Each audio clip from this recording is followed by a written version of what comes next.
Good afternoon, everybody. Welcome to our regular council meeting. It's 2:19, and I apologize for the delay for our friends watching live stream online. A little technical hiccup here we're dealing with. I think someone's speaker on their laptop just needs to get muted. So I'll call the meeting to order. And the town of Midland recognizes located on land which is traditional and treaty territory of the Anishinaabe people, now known as the Chippewa Tri Council, comprised of Beausoleil First Nation, Rama First Nation, and Georgina Island First Nation. This territory is within Pre-Confederation Treaty 5 and Treaty 16 and included within the Williams Treaties of 1923. Town of Midland recognizes located on land which is the traditional territory of the Huron-Wendat and the historic homeland of the Métis, and that our town is home to a large and diverse community of Indigenous people. I'd now like to deliver the following safety message. And just let you know that if my voice sounds wacky, it was a AC/DC Thunderstruck karaoke. Blew my voice right out. And anyway, so I apologize for the frog in my throat sound. It may get progressively worse as I talk, so I may have to yield the mic to my deputy mayor. Well, we're going to give, I know Councillor McDonald will be slow clapping, but at any rate, I'll try and mutter through here. I do have a couple of long motions I have to read at the end that I may need to save myself for. Should the fire alarm activate, please exit the room in an orderly fashion and proceed to the evacuation assembly area, which is located on the upper parking lot. You may exit through the main entrance point, point to the double glass doors, pointing to the double glass doors. Make an immediate left and proceed out the front doors or through the secondary exit. Right back here, up the stairs, check the door for heat for opening. If it's safe, exit on the second floor, turning right and proceed out the doors in front of you. Washrooms are located on the second floor and elevators located just outside the main entrance. As Midland has a respectful workplace policy, and exhibiting violent or harassing behavior will be asked to leave. Members of the audience maintain order and quiet, not to address council except with permission of the chair. There is a spot for that in our agenda. All cell phones, pagers, and electronic devices which emit a sound are to be turned off or set to non-audible. No person shall display signs or placards, applaud participants, or debate or engage in conversations, electronic or otherwise, or behave in a way which may disrupt the proceedings of council. For anyone requiring a hearing assist device, please advise our clerk, and she will arrange for our IT staff to provide you with a device. Council meetings are recorded via Zoom and are posted to the town's YouTube site. Rogers TV, Midland Channel 53, broadcasts and live streams one regular meeting of council per month, which may be two now, and more than one regular meeting is per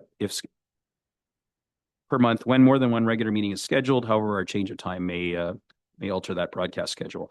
The 2026 broadcast schedule is posted on the town's civic web portal.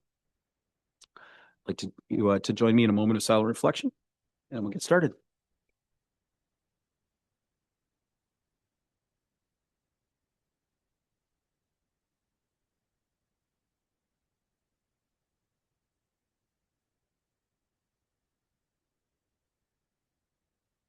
Thank you.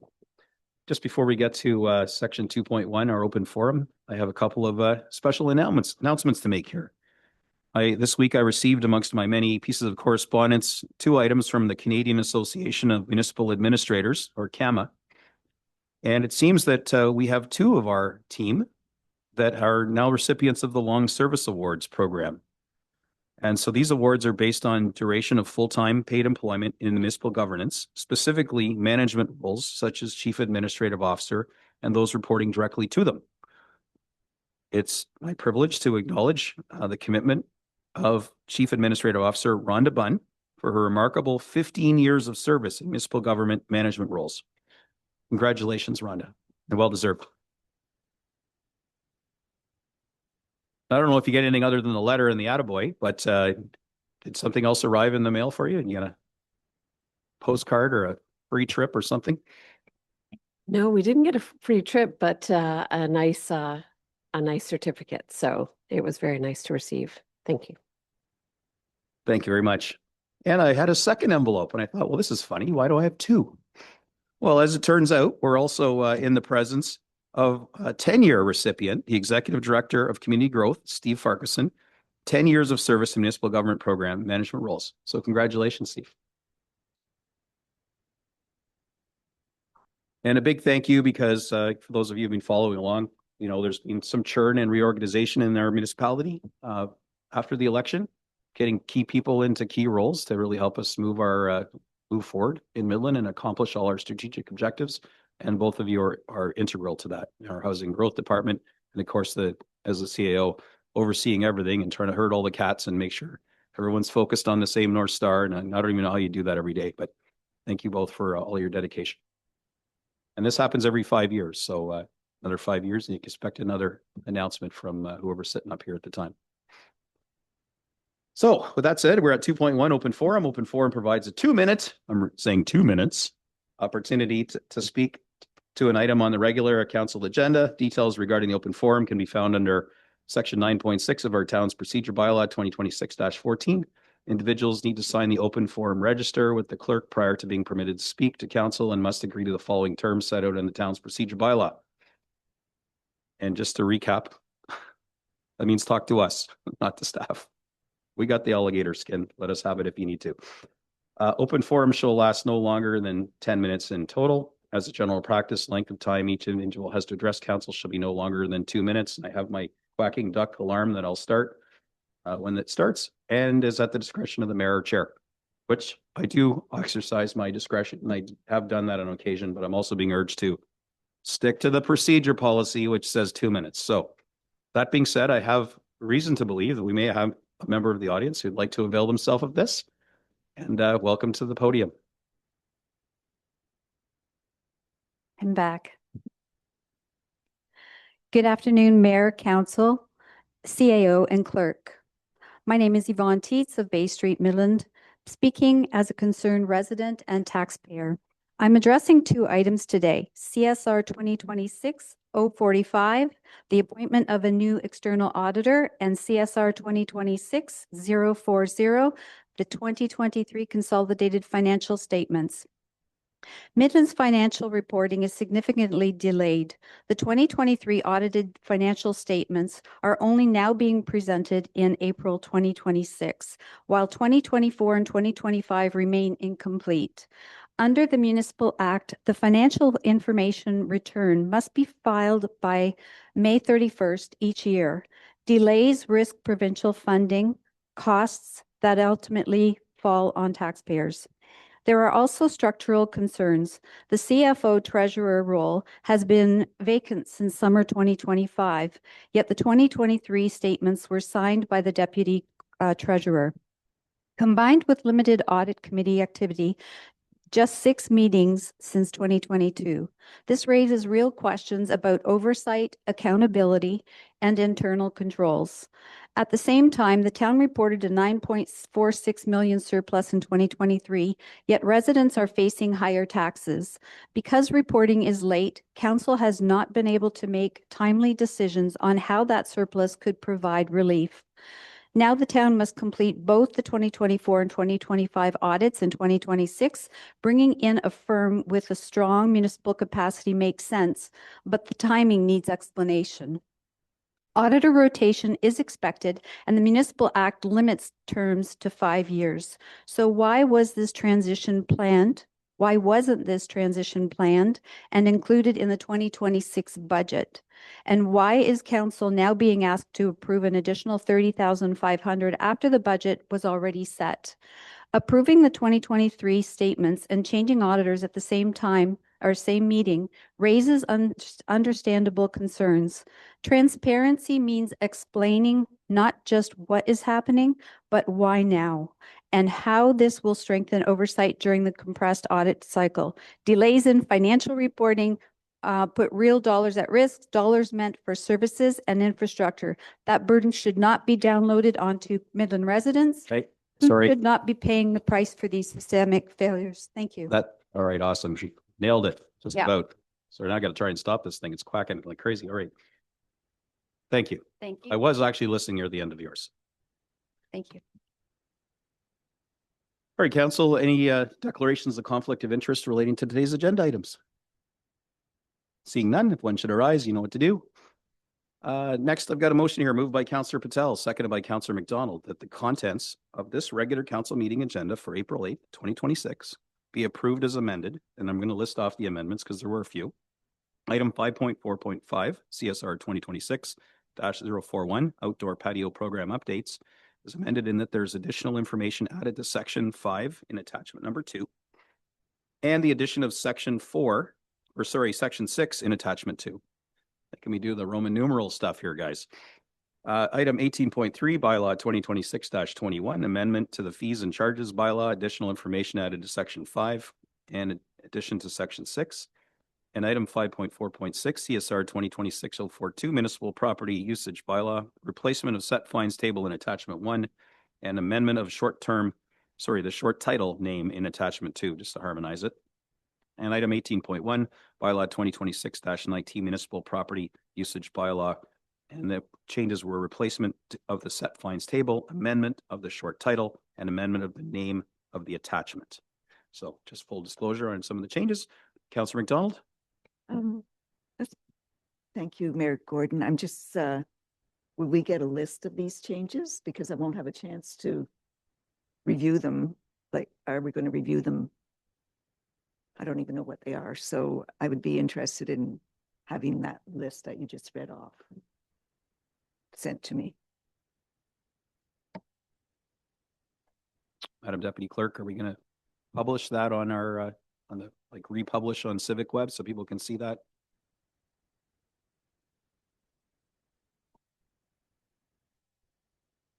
Through the mayor to Councillor McDonald. Yes, so it will be published. It has been published and available to the public. We just wanted to be transparent within the motion.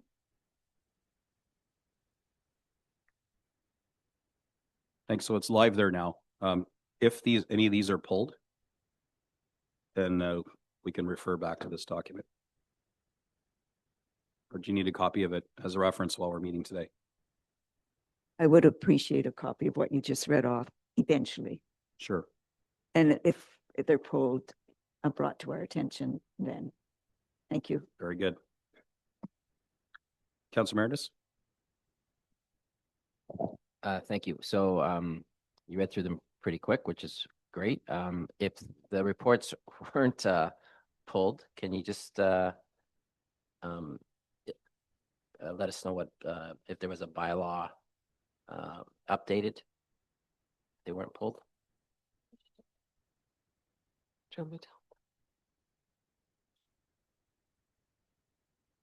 Yeah, so getting the next motion, the 3 that are pulled are the parking study, the outdoor patio updates, municipal property usage bylaw. So municipal property usage bylaw, we'll start from the top, the parking study. That was not one of the things where we had a change made. The outdoor patio program updates, again, was not pulled. And the municipal property usage bylaw was, and there was a title, something changed, but we can wander down. Oh, you did. I only have the 3 here that are identified for pulling. Parking study, outdoor patio program, municipal property usage. Those 3. And sorry to continue, but I'm approving something that I haven't even read. Then if it's on the consent agenda. Sure, no problem. We'll add staff in this and we can have MCAO or whoever just explain what these changes are, whether they're material or it's, like a title change. Could fill us in. Maybe let's start with the outdoor patio program. Additional information added to section 5 in attachment 2 and addition of section 6 in attachment 2. Perhaps. But we can just tell you right now, though. It's probably easier to do while we get the motion on the floor. Yeah. Thank you. Through the mayor to Councillor McDonald, the following changes for the municipal property usage bylaw was simply the amendment to the fees and charges associated with that. The intent on staff's point was to, if a business downtown is looking to display or sell their product out on the municipal sidewalk, there was already an application that these businesses had to use. We are just simply taking that entire thing out of the outdoor patio program, putting it into its standalone bylaw. The only thing that I missed was differentiating the cost of the permit application. So businesses doing downtown sales of their merchandise are not required to pay for the application, but if there is a contractor that needs to do work, for example, we had one of the businesses downtown last year needed to do their 2nd-story windows and needed a scissor lift to occupy the sidewalk. And at that point, the contractor actually did come into the office, kudos to them, asking what they needed to be compliant. And when they were told there was nothing in place, they were kind of shocked at that. So we are now putting that in place. But this change essentially just differentiates that the businesses selling merchandise will be free. and contractors and any repairs that need to be done where occupation of the sidewalk is needed, that would be the $25 a day fee that we're implementing in the fees and charges bylaw. And I think it used to say property occupation rather than property usage. There was just some language disconnect between the bylaw and the title of the report. That may have been remedied already. Yeah, correct. The title of the bylaw it used to be municipal property occupation bylaw. We're changing it to municipal property usage bylaw. So nothing material in that change, just the title. Great. As long as we're skipping down the changes here, patio program is pulled, so we can deal with that then. The amendment to the fees and charges bylaw, additional information added to section 5 and section 6. Is that related to what we just spoke about? Okay. And the last but not least was the municipal. Oh, that's the same one. So Councillor McDonald, are you content that these updates are more or less material? I won't be, sure. Somewhat. That's fine. But in the future, I would appreciate a heads up, not just here in the meeting. I don't know how like, when was this decided to change this? Just before the meeting, or it would be better for all of council to be all on the same page, what we're reading and passing. So.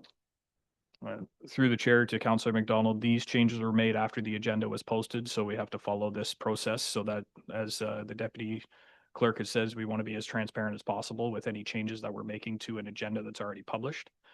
So that's why these motions are on the table. I will admit it was just an oversight on myself looking at the bylaws. So again, there's nothing material in these bylaws that are changing. It's just more titles and differentiating things to make them a little bit more clear for the public. Thank you. And just for those following along, so we can't, after we publish the bylaw, we can't go in and tinker with it and make changes because nobody would know if you read it, if something's changed.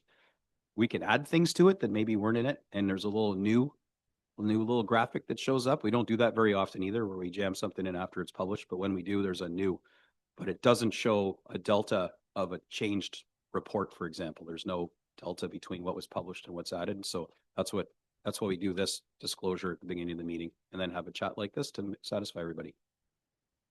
But as transparent as paint, I guess. But that's the way we got to do it because we have a 1 week constraint for publishing. Anyway, council, so we've discussed this motion on the floor. All those in favor? Any opposed? Carried. All right, next, moved by Councillor Major, seconded by Councillor Paul, that the items and related recommendations contained within this April 8, 2026 consent agenda as consent items having been considered by council be adopted with the exception of the following 3 that were pulled. Item 5.4.1 CSR 2026-029, parking study final report. Item 5.4.5 CSR 2026-41, outdoor patio program updates. Item 5.4.6 CSR 2026-042, municipal property usage bylaw, which will be considered under section 12, reports and other items from the consent agenda for council's consideration, including presentations by consultants regarding our report under consideration. Council, again, this is your opportunity. If there's anything you want to call out, comment on, or have a quick information question on for what we're about to pass as a consent agenda, now's your time. Councillor Meredith. Thank you, Mayor Gordon. I just comment on the if CSR 2026-040 2023, the financial statements audited. So I'm glad we're moving forward with a new auditor. As you know, I'm on the audit committee, and the committee a year ago wasn't happy with the auditor that we had hired. They were way behind schedule, and with that, it could have financially impacted our grant significantly. So now that and at that time, a year ago, we were at that time our CFO at the time had we were gonna the board was really disapproved of the BDO at the time, Dunwoody, I believe it was. But at the time, we were saying that if we changed our auditors at the time, it would be that much longer before we got our 2024 audit financials back. So the board did, the committee did say, okay, we'll give BDO one more shot.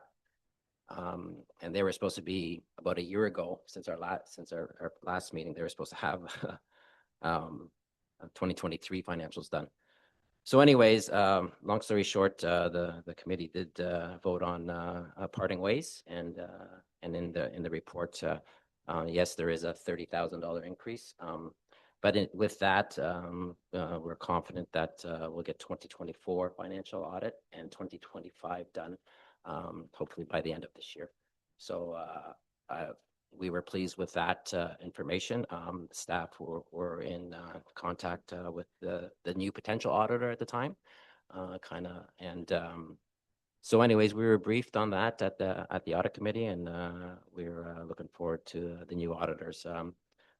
Yes, it is a $30,000 increase, but if we can get those results, those audits done and up to date, and it'll be a lot easier going forward in the 2027, I guess, budget process as well. So looking forward to getting that all completed. So it's been a long time, as was just stated in the open forum. So thank you.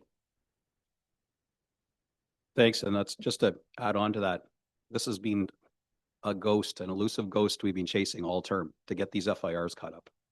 And, the extra 30 grand is going to mean that this new auditor, which is a big enough company that has people that are quite adept at creating these FIRs, because it's a lot of work. It's not just exporting a thing from your finance thing and call it an FIR. They're going to help us do those, which is how we're going to finally get through the backlog and get completely current by the end of this year. I'll be at the end of our term. It took us 4 years to get here, but it hasn't been from lack of trying, that is for sure. And we certainly had lots of good conversations with at least one resident in the audience about these FIRs, and we share the frustration at getting these things done, and they just can't be produced by pressing a button, or we would have done it long ago. So with this change in auditors, this enhancing the scope of their engagement, where they'll help us produce these FIRs in a timely manner and get fully caught up, that's great news. It's a win. It's the end of the term, but at least it's a win. And of course, the other good news is that it hasn't impacted our ability to secure record grants for the town of Midland. It's never been seen before, literally almost $40 million in grants. So what we didn't want is them knocking on the door going, give us our check back because you're bad dogs for not submitting. So we've taken great steps, and with the hard work of our audit committee and staff, to get through a process to try and remedy that for the end of this term, which quickly approaches. So thanks for calling it out, Councillor Meredith, and also thanks for your work on the audit committee. A lot of people would see it as dry and eye rolling, but it's pivotal, to our financial, wherewithal as a municipality reporting to the upper tiers. So anyway, thanks for that. Councillor Patel. Thank you, Worship. Just wanted to highlight CSR report 2026-044, the boom truck replacement.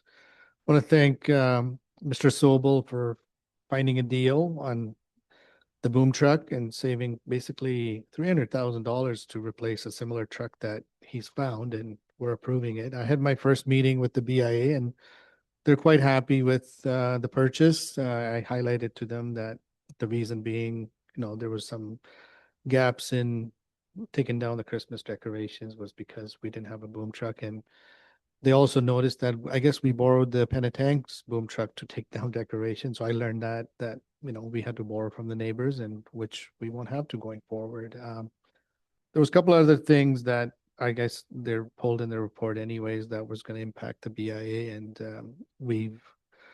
I've notified them that there's nothing to worry, that town is fully committed to working with them and making sure the bylaws don't impact their daily business. Thank you.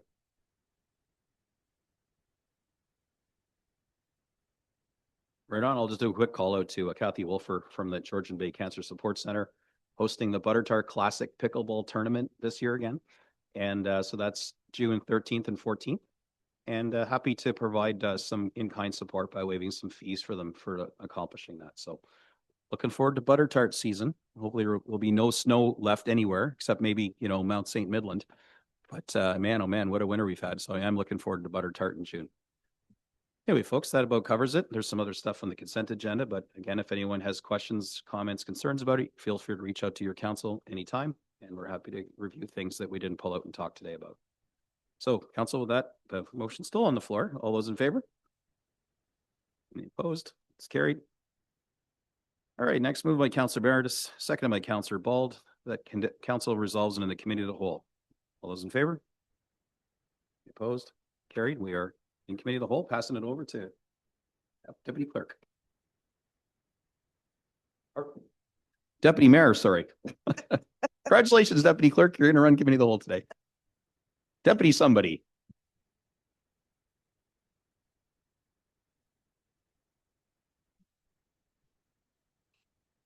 Okay, so we are at number 7 now. Public meetings and hearings, we have none. 8, presentations, we have none. 9, Integrity Commissioner recommendation report, we have none. Number 10, deputations, petitions, we have none. 11, committee and local board delegation or memo, we have none. So now we're into number 12, if you're following along. So reports and other items withdrawn from the consent agenda and council's consideration includes presentations by consultants regarding a report under consideration. So I will read the motion.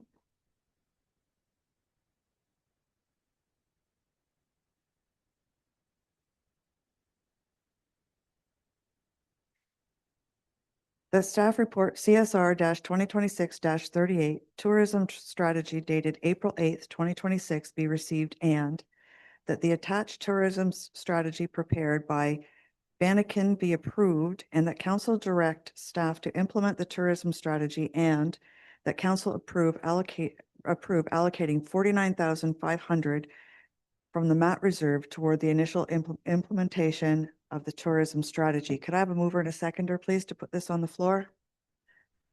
Councillor East and Councillor Major. Okay, do we have any questions or comments?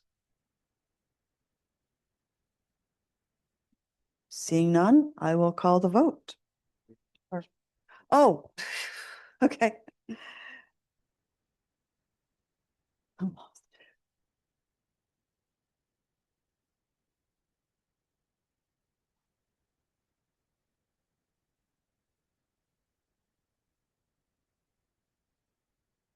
Good evening, good afternoon, good afternoon, council. Sorry, it's force of habit, right? I'd like to introduce Caroline Morrow from Banneken. She's going to present the tourism strategy to you, and she'll be available for any questions afterwards, should you have any.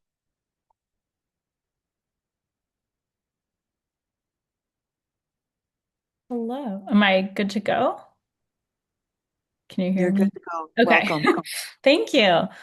And pulling up the PowerPoint now. Great. Okay, so thank you everyone for inviting me to present to you today. It has been a real pleasure working on this collaborative project with Karen, Steve, and Brendan to develop Midland's tourism strategy. Move to the next slide. So for this work, the project team included staff from both the town of Midland and from Tourism Simcoe County. Other key partners include the Government of Ontario, as well as Regional Tourism Organization 7, or Bruce Gray Simcoe. Next slide. And although I'm the one that you're seeing today presenting, the project team on the Banneken side also included my colleagues, James, Camilo, and Trevor. And some of these faces may be familiar to you through the community engagement activities that you participated in. Next slide. So to give a better idea of the research that supported the development of the tourism strategy, we undertook both primary and secondary research. On the desk research side, we did a background document review, a tourism asset review, as well as looked into visitation data and did a trends review, and then an online visitor impressions research element as well. On the community engagement side, we had a community tourism survey that was disseminated for several weeks. We did key informant interviews with several of you as well. We did 2 industry focus groups. So this was with tourism businesses in the community in person, and then 1 community organization focus group. So bringing together those organizations with potential interest in tourism. And then we had a community open house. And then while we were in person, we did an in-destination tour to learn a little bit more about the visitor experience and what that's like. And then towards the end of the project, once we had the strategies and actions lined up for review, we did a partner organization session. So to pass the ideas by partner organizations, see where areas of collaboration are, maybe areas of overlap. And we got some really great feedback around ways to activate the strategy and additional tactics. Next slide. So from all of this research, a few points really stood out. One being that Midland has a highly invested tourism community, and there is a strong appetite for collaboration, both within the community and within the broader region as well. And another big opportunity is that Midland is a regional tourism hub already, and there are opportunities to lean into this more and really take ownership of this, especially with the strong accommodation base. And then a challenge that did present itself through the research and is a theme throughout is seasonality. So thinking about ways to drive 4-season visitation and a bit of a chicken and egg scenario, ensuring that things are open when visitors are coming to the community. Okay, next slide. So we will move to talking about the tourism strategy itself. So within this process, after we collected all of the research, we had a draft strategy framework that was created through a strategy session. And the session included staff from the town, Tourism Simcoe County, and partners, and produced a very long list of many ideas and different strategies and actions that was gradually refined down through many different layers of review, including with that partner session. And in the end, we have a tourism strategy that's made up of a vision, guiding principles, 3 pillars, areas of opportunity, each with their own goals, 15 strategies, and 29 actions. So for the rest of this presentation, I'll give a bit of a high-level overview of some of those different elements. So we can switch slides. So building off of the feedback from the community that we heard at the open house and the survey, for example, a community tourism vision was developed. So it's in 2035, and tourism is a year-round driver of economic, social, and environmental vitality in Midland, making it easy for residents and visitors to enjoy exceptional natural and cultural assets, including a vibrant downtown. Next slide. We also came up with 6 guiding principles for the strategy itself. So these principles, you can think of them as being at the foundation of the strategy and read into all of the strategies and actions that are in the plan. So what that means is not every strategy will say the word collaboration in it, but collaboration, for example, is one of the guiding principles, and it should be read into everything. So it's the approach that and the lens that is overarching everything. So those 6 guiding principles are to have a tourism strategy that is collaboration, that focuses on sustainability in all its forms, that is authentic to Midland, that encourages accessibility and inclusivity in the destination, that is community-based, and that decisions are backed by data. So we can move to the next slide. The first pillar of the 3 pillars is around tourism management. So this has 3 areas of opportunity. The first is collaboration at the town, so internal collaboration. The next is collaboration with partners. And then the third area of opportunity is around research, monitoring, and evaluations.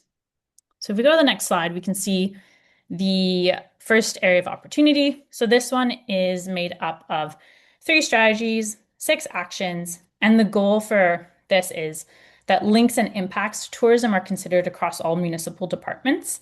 And an example strategy, as you can see here, would be, say, to attract new tourism businesses and encourage existing ones to expand their offer. So one action that could be associated with this is to ensure that through economic development work, there is that direct focus on attracting and retaining tourism businesses specifically.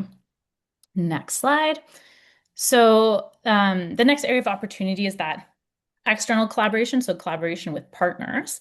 And you can see here we have 3 strategies and 5 actions.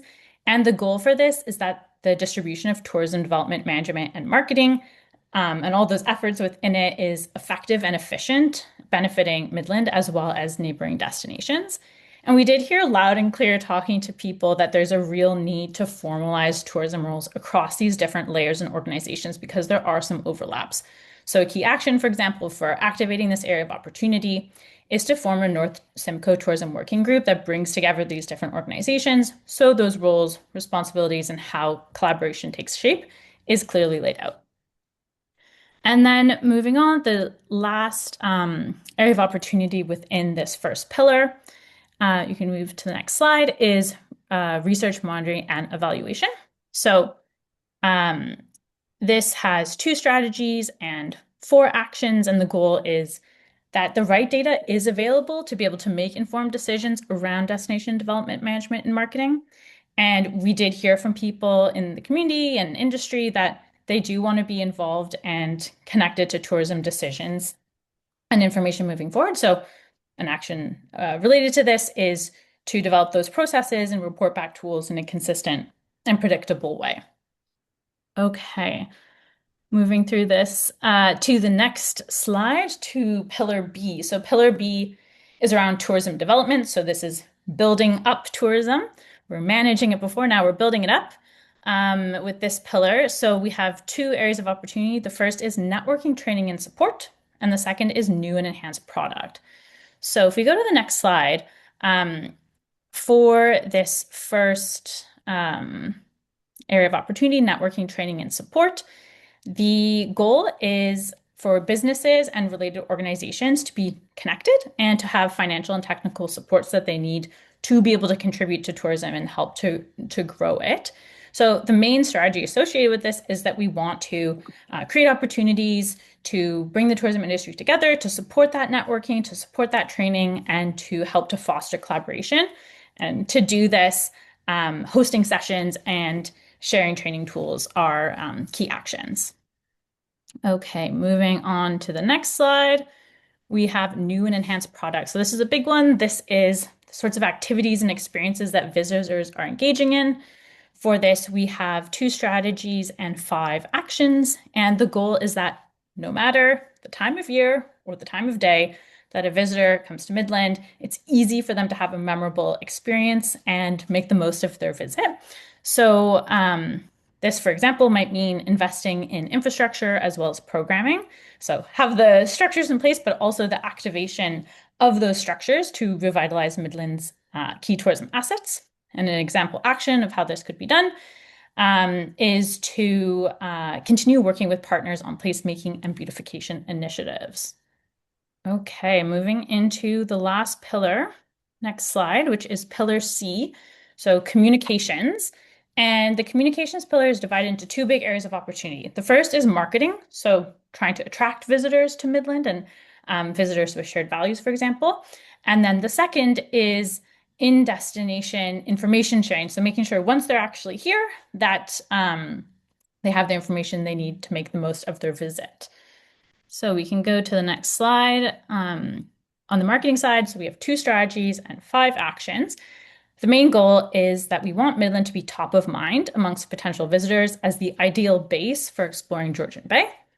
And so, for example, this means leaning into that hub status that I referred to earlier, and use marketing materials as a way to tell this story and help to position Midland as the place for people to stay when they're exploring the broader region. And then finally, when it comes to in-destination information, this area of opportunity has 2 strategies and 3 actions.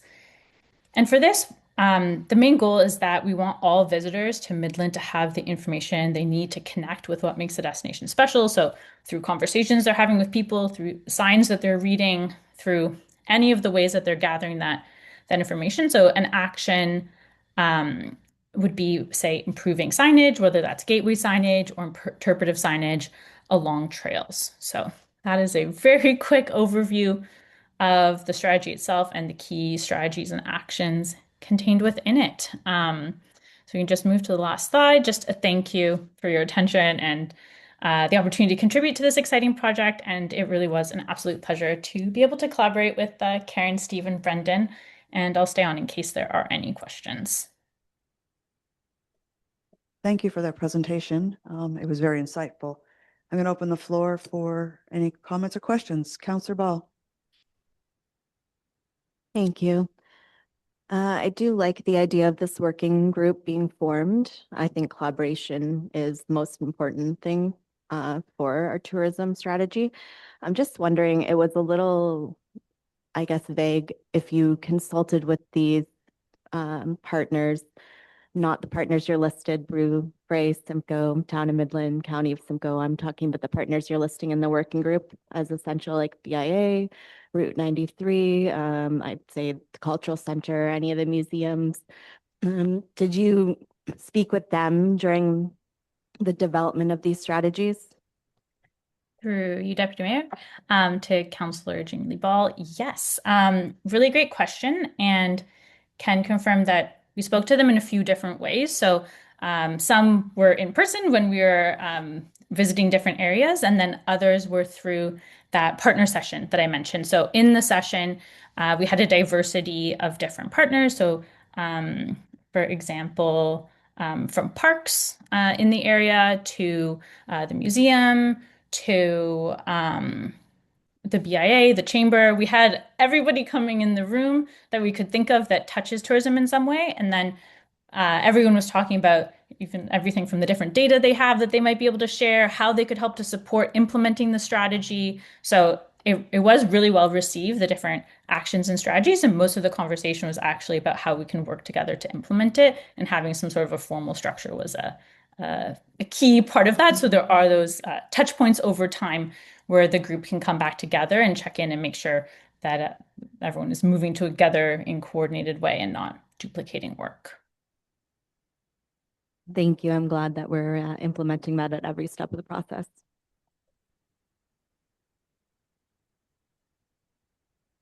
Counselor Meredith. Thank you, Deputy Mayor Prost, and thank you for the presentation. And I'm glad to hear that we are collaborating and starting to work together with our partners and seeing where the overlap is. I did just prior to this agenda report coming out, I had some conversations with some of the partners listed on your presentation, and we were lacking, at that in the conversations I had, working together. So and as soon as and I wasn't pleased to hear the comments that were coming my way, but then this report comes out, and then I see that now that we're in contact and we're going to be working together, and doing, we're all in the same boat when it comes to Midland. We want Midland to thrive, and tourism is a big part of everyone's livelihood in the town of Midland. So we have an abundance of restaurants just opening up in the hospitality sector. So with that, we need population to come and support them. So if we don't have the growth, we need the tourism. I've also stressed, we're underutilizing Little Lake Park. So some great ideas, that we can collaborate and work together to get some more tourism in the park. I have a few, but we'll leave that for a later date. And everybody will thrive, hospitality, retail, spa, health services, and so forth. So I'm glad to see this report, and I just wait and see what becomes of it in the near future. Thank you. Counselor Patel. Thank you, Deputy Mayor Prost. Thank you for the great presentation. I read it before arriving, and I like the idea of collaboration with the tourism working groups that we plan to do. I just had a quick question. This working group, how often are they going to meet, or is that kind of in the initial stages on finding out Is it quarterly, monthly, weekly? Thank you. Through you, Deputy Mayor, to you, Councillor Patel. The implementation of how the working group will be structured and who the representative from the different organizations will be is one of the first actions to be implemented in setting up that action item. My guess is it will probably be quarterly, but that hasn't been confirmed yet. Thank you. Mayor Gordon. Thanks. I got a sneak peek of this at the MAT meeting, and it was very well received by our hotel operators who are part of our MAT committee. And everybody was unified in their belief that an appropriate funding source for this new resource would be part of the coming from the MAT, which is lovely because it takes a burden off our tax, payers. And the MAT program, by all accounts, is running flawlessly with no pushback, no concerns, and being well administered and well adopted. And we're seeing other municipalities looking at implementing MAT. I know Wasaga Beach is coming online with theirs. So it's a really good opportunity for us to build out a strategy and execute that strategy. And of course, we're not going to know right away whether we're going to have success. There's going to be swings and misses, right? Not everything we try is going to work the first time, but we've got a really talented team around the table. We got the county working together with the town. We'll have this new resource, and we have now this strategy to work off of. And over the next year, I suspect we'll see some successes and maybe some things that were like, we tried, but didn't really work. We take those, learn from them, and we try something new. So, the old saying goes 100% of the shots you don't take on net don't go in. So tourism is a really big deal for us, especially as the economy continues to contract and people are less likely to go south of the border. That whole staycation mentality and come and explore the beautiful heart of Georgian Bay, not just for our Butter Tart Festival, but all the other cool stuff we're doing, is so important. So it's wonderful to see the strategy. It'll be great to see it get legs and watch it evolve over the next couple of years and take back lessons learned of things that didn't work well on execution. Doesn't mean they're bad things. Maybe just we didn't execute them right. So it's going to be this ongoing back and forth ebb and flow. And I really am looking forward to seeing the fruits of the labor over the coming couple of years. I think it'll probably take a couple of years to really get its legs up going, much like the Butter Tart Festival. And then it'll be a roaring success year after year as we build our tourism economy here. I do see people online critical of tourism activities, but it's a bit short-sighted to be critical of those because without that, we don't have any growth in our community. And like any organic thing, which a town and a community is, whatever doesn't grow dies. It withers and dies. So looking for bringing people into our community to experience our community, maybe decide they want to buy a home here and stay here is wonderful. Otherwise, they'll just come here, spend some money here, enjoy our resources and our assets and our recreational amenities, and then they'll go back to their communities and go, wow, it's so nice in Midland. So we don't really know the impact of this new initiative until we actually do it. So again, glad to see this as the kickoff point, and even more happy that, this the human capital side of this is going to be largely funded from our MAT. And again, we have the support of our MAT committee, which represents the hotel operators right now, which we're the only people contributing to MAT until we get our short-term rental bylaw kicking in, where we get all of our beds and heads operators collectively contributing. And then we'll have more money to pour into tourism, which only then benefits those stay and play operators. So super happy to see this happen. And great that we still have some runway left in our term to actually maybe see some results by the fall. So right on, good work. Councillor Major. So I think Aaron can tell me if I'm misleading here, but last year at Butter Tart Festival, we handed out thousands of, I don't know what you call them, and then they could send in. So that's a step in the right direction, like be down in this year and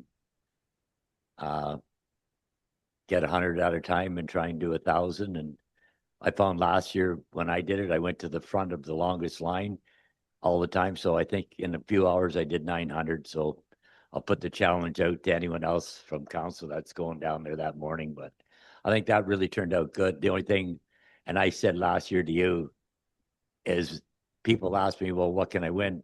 I had no idea what the product was, but I was honest enough to tell them they weren't going to win. I was the only honest politician, said, you're not going to win anyways, but fill it in, send it in.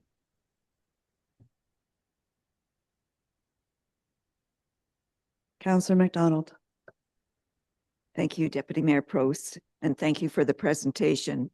I did review it, and you brought to light a lot of the things I was wondering about. And it's good that we're working with the surrounding communities. Your pictures show the Shrine, Kings Wharf Theatre, a golf course. None of these are right in Midland, but if you want to come to Midland to go to them is basically what you're saying. There's just a mild references to beaches, and I'm glad it wasn't a highlight because our beaches are limited, even though we have a beautiful little lake park, but it's not a beach like Tiny's have to offer. So that was realistic. And I just have one curiosity. How does one get in the pictures like some counselors manage to do?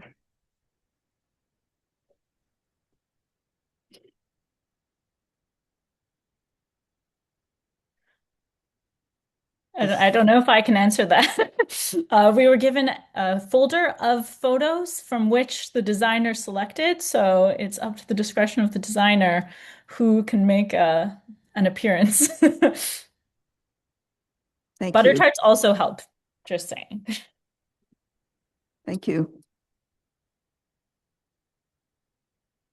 Counselor Meredith.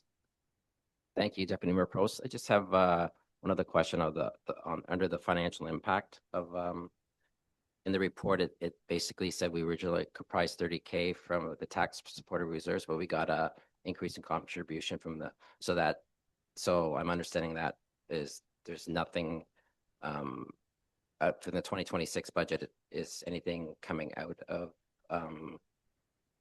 I imagine there isn't, because there isn't an ask for it. So basically, is the MAT tax going to be covering, is this the expectation of the MAT tax to be covering these types of costs for tourism? I can, oh, sorry, someone else coming. Yeah, go. Get it, Ms. Mealy. Yeah, thank you. Through Deputy Mayor Prost to Council Meredith, the intent is that the municipal accommodation tax will cover the majority of the projects that we undertake with the tourism strategy. There may be some future projects that might have a budget that exceeds what the MAT actually can cover, but those would come to you as part of the annual budget process. Thank you. And so that's when I look at the 2027 to allocate MAT funds towards a culture and tourism, a service level request, that would be at that time determine what is needed depending on the project. Is that correct? Through Deputy Mayor Prost to Councilor Meredith, yes, that's correct. We're just starting now to meet with the consultant to update the municipal cultural plan. So not quite sure what the budget would be, but that will likely come to council for September, right before the election. And then we'll have an idea for the budget for budget 2027. Thank you. Counselor Ball. Thank you. If we're moving on to financials, I'll move on to that as well. I'm just wondering if you can elaborate on Pillar B and Pillar C. I feel like it's pretty vague. I'm having a hard time, especially with Pillar C, in terms of marketing and promotion. 50% of our MAT tax is going to Simcoe County already for advertising and marketing towards Midland. So I'm wondering why we need to also allocate funds. So if you could maybe just break those two down for me, because they're very vague initiatives. Sure. Through you, Deputy Mayor, to Councillor Jamie Lee Ball. So for this strategy, the implementation is shared between the town and Tourism Simcoe County. So the marketing elements will largely be undertaken by the county with the MAT funds that are going to them already. A lot of the initiatives are also co-led with the town. So it is a shared initiative with town input and staff involvement as well in different elements of it. In terms of some of the additional detail around marketing, I can maybe give some highlights to bring it to life a bit, but the county has already done a lot of work in the broader region. So really positioning Midland as that hub to experience Georgian Bay is a key priority. And linking into some of the other marketing materials that the town is working on, including, say, like their cycling brochures and these things that pull people into Midland and around the region, but hopefully sleeping in Midland is one of the key elements that we're really looking for. We do have an internal document that has a lot of tactical ideas of how to bring these actions to life, whether it's like inviting influencers to participate in whether it's a cycling activity to bring light to it to their audiences, or if it's doing specific campaigns. But yeah, the main hope for the marketing side of things is to bring in visitors who are interested in the sorts of activities that are around Midland, but paying attention to that sort of four-season element of it, because the sorts of visitors that come in the summer, for example, aren't necessarily the same visitors who would be interested in visiting in the winter. A lot of that is tapping into maybe less family markets, usually older markets. So editing that sort of marketing approach in order to provide that full season desirability of the destination. But if there's any like specific thing in the marketing that you had a curiosity about, that I'm happy to dive into it as well. Thank you. It's more just obviously this number came from somewhere, and I'm just wondering what Simcoe County is doing, because what you're describing is what we were told Simcoe County is doing for Midland with 50% of the revenue. So obviously this number came from somewhere. So I'm just wondering exactly what initiatives we're doing for 27,500.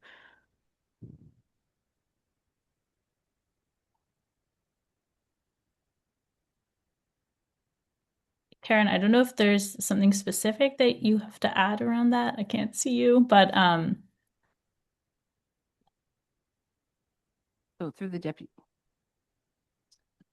Mayor Prost to Councillor Ball, the county and I are, because we're waiting for council to approve this strategy, we're starting to have weekly meetings so that we're going to plan, because a lot of the projects are town and co-led and county co-led. So we're going to determine together, the county's also working on some of the projects, but there may also be some additional ones beyond what the county's already allocating their budget towards that we're going to supplement as well. So we also have to work on marketing our community as well as some of the other initiatives that we're undertaking. For budget 2027, I'll have a few more details about some of the activities that we're doing. This is right now getting council to approve the strategy, give us the initial budget to start going with it, and I'll provide an update in the fall as well. Okay, thank you. I would feel more comfortable having that in a reserve until we've formed a working group and we actually know what the funds are being spent on. I'd feel more comfortable with that, having these in the budget. But if you're coming back in the fall, you'll have a better idea of what exactly, after forming a working group, you need the funds for. And I don't have no problem earmarking them, but just to put them into a vague category, I don't feel comfortable with that.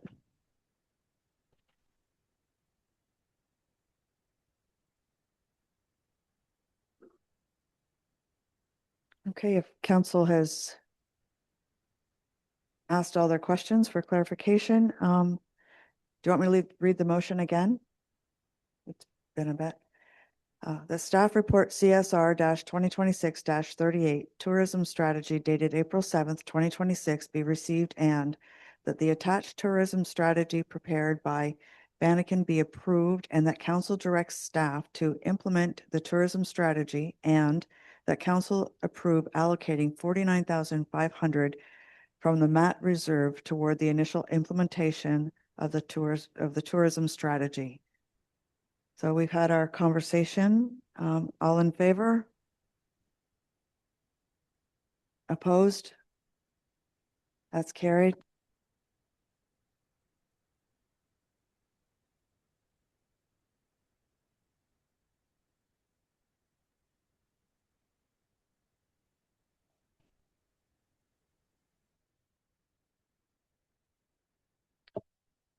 Okay, moving on to 12.2, our parking study final report. I'll read the motion and ask for a mover and seconder. That staff report CSR 2026 029 parking study final report dated April 8th, 2026 be received, and that council approve the recommended changes listed under the 2026 of this report, and that council direct bylaw staff to amend the parking bylaw accordingly to allow for overnight parking within the harbor parking lot and the P.P. Pedersen boat launch parking lot, and that council direct bylaw staff to amend the fees and charges bylaw accordingly to include an overnight parking option at the Pete Pedersen boat launch at a cost of $120 for 72 hours, and that council approve the reconfiguration of harbor parking lot as depicted in attachment 2 of this report, and that staff be directed to install any necessary signage. Can I have a mover and a seconder, please? Councillor East and Councillor Patel.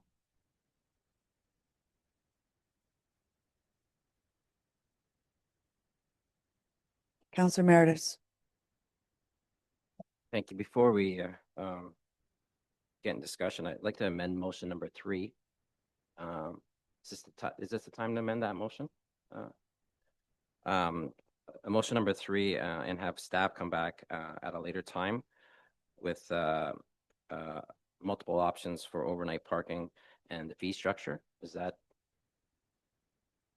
sound at P.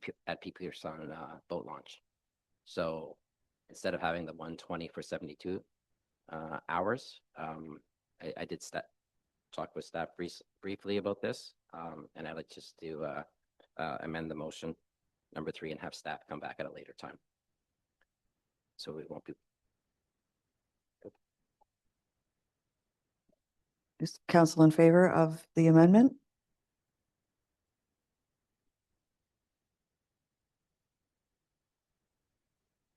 Okay, that's carried. We'll wait for the amendment.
Madam Deputy Mayor, just while they're doing the amendment, Pete Peterson overnight parking is also referred to in point number 2.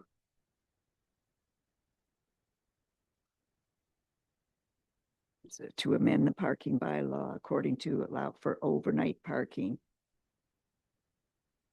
So, so I just need clarification.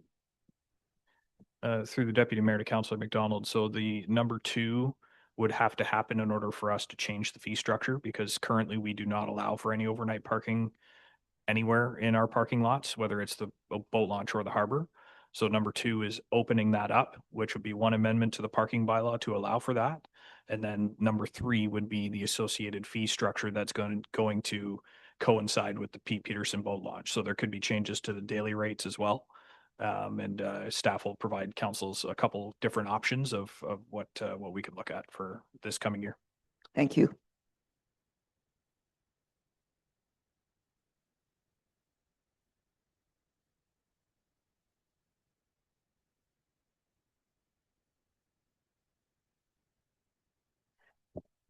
Okay, I have a motion here that that council directs staff to report back on parking fees at the Pete Pedersen boat launch at a future meeting. Can I have a mover and a seconder, please? Counselor Patel and Counselor East. I need someone else to do it next time.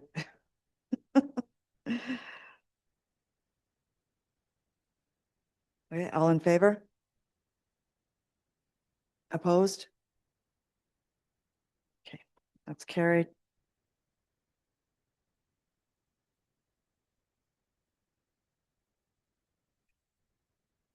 Okay, so we have our amended motion that staff report CSR 2026 029 parking study final report dated April 8th, 2026 be received, and that council approve the recommended changes listed under 2026 of this report, and that council direct bylaw staff to amend the parking bylaw accordingly to allow for overnight parking within the harbor parking lot and the Pete Pedersen boat launch parking lot, and that council approve the reconfiguration of the harbor parking lot as depicted in attachment 2 in this report, and that staff be directed to install any necessary signage, and that council direct staff to report back on parking fees at the Pete Pedersen boat launch at a future meeting.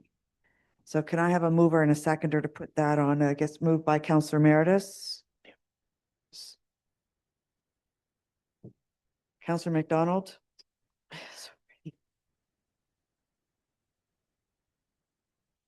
Okay, we have that on the floor. We have it open for discussion. Mayor Gordon. Thanks. Great to see this. The oversight in our bylaws that prohibited overnight parking for our boaters was just that. It was an oversight. So we're taking steps to correct that. Staff recognize that. At the same time, there's a broader whole bunch of options in this parking study that our intention is to shuffle off to the next term of council. We're not going to, start making changes like that after this much time in the term. Especially one of our first actions was to remove the paid parking program entirely, and shutter all those machines until we come up with Plan B. Plan B, or some variant of it, may very well be in this study, and we're going to pass that along to the new council to ruminate over and decide if is the juice worth the squeeze, or do they want to have a progressive approach and start one place as being suggested down in the harbor and then expand it to our roads and other parking lots. But that's something that, because there'd been some conjecture online that we were going to do that now in the last few months of our term. I can't see that there's any appetite to do that, considering where we came from with the parking system. So I do believe there is a paid parking program in Midland's future in some capacity. It just needs to be done right and thoughtfully. And I think the study that is, attached to this has a lot of good options in it that could be considered in some capacity in the future. But for now, we're talking about expanding our accessible parking spaces in the harbor area. And that's just underpinning our commitment to accessibility in our community as the birthplace of David Onley. Making sure that there's a loading and drop-off area for our boaters who are valued customers who pay good money to have their boats at our town marina every year. So that if they can't find dedicated parking, and I can understand there's concerns around making spaces that may just sit unused or may not be enough. If they can't find parking in the parking lot, at least they can get their car or truck close to their boat to offload and onload again, and then find a parking spot. We'll come up with the right way to do this so that people with multiple vehicles in their family can hang something on their rearview mirror, whether it's a sticker, whether it's a license plate in the system, or some combination thereof. Staff will come up with a good, easy, frictionless way for our customers, our tenants down at the marina, to enjoy their boats and go off to wherever they go and know that their car, when they come back, A, is going to be there and B, won't have a ticket on it.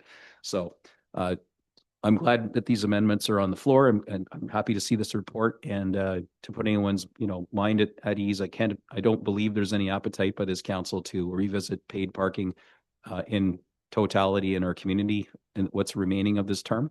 But it is something I would challenge you to talk to your, your future elected representatives as we get into the silly season of campaigning, and ask them, are they committed to keeping it free and fully subsidized by every taxpayer in Midland, or would they like to see some kind of user pay system where people who park their cars pay a fee, whether it's into a machine, on an app, or some kind of permit if you're a frequent flyer and use the downtown area a lot. These are all considerations for the next council, and you might as well start wrapping your mind around it. But rest assured that we're not going to do any violent changes to our parking system in the time we have left. So there's all I have to say on that. I do support this, and look forward to that report coming back and a nice, thoughtful implementation to make sure that people enjoy our boat launches and the people that enjoy our marina have overnight parking available to them when they go and enjoy the places that there are many to enjoy on Georgian Bay. Thank you, Mayor Gordon. Councillor East. Thank you, through you, Deputy Mayor. I felt the report was really great. I wanted to commend Councillor Meredith for bringing the motion forward to reevaluate the staff or the fees. Especially with Midland being a tourist hub, like we were just talking about, Georgian Bay offers so many opportunities for boaters to come up and stay here. So it only made sense, and I want to thank Rob personally. We really did miss the mark on parking for boaters. Essentially, a lot of the boaters, they come to town and they have Central Marina and they have the other marina around the edge. They have available parking there. They don't have to worry about coming home to tickets or towing. So I think this is a great opportunity to really expand on not just servicing our boating community, but essentially grow our tourism. Because the thing is, if we leave a bad stain on a paid boating slip and they come home to tickets on their cars, it's less likely that they're going to come leave their boats in Midland and they're going to find somewhere else on Georgian Bay to have their boat stay. So I think this is a really great move forward, and I can tell you I have absolutely no appetite on looking at paid parking downtown at this time, especially with the economy flat bottoming. We would be really putting restraints on all the local businesses downtown to keep their doors open through the suffering of this economy. So I wanted to thank everybody that was involved. I think this is a great move forward, and I think it's going to be great to build on our tourism in Midland. Councillor Patel. Thank you, Deputy Mayor Prost. I'd like to thank staff for bringing forward this report and, looking for ways to add revenue to our town. The bylaw that we're amending, it's going to be probably a better fee structure that needs to be put in place so we can be competitive with the other towns. And also the fees that will come from this new bylaw will only improve the boat launch. I'm looking forward to a paved parking lot, more lighting, just so we can enhance a boat launch that will attract people from out of town and continuously use our boat launch and keep collecting more revenue. Thank you. Councillor Major. I've got to ask this question because I was the one that really wanted it, but we got the 4 plug-in parking spots down at the town dock. And I could be wrong, but if they're not working and they're not going to get them working, then can we, because they didn't work half of last summer. I went down there and all they had was signs on out of order. So my question is, if they're going to be working, that's good.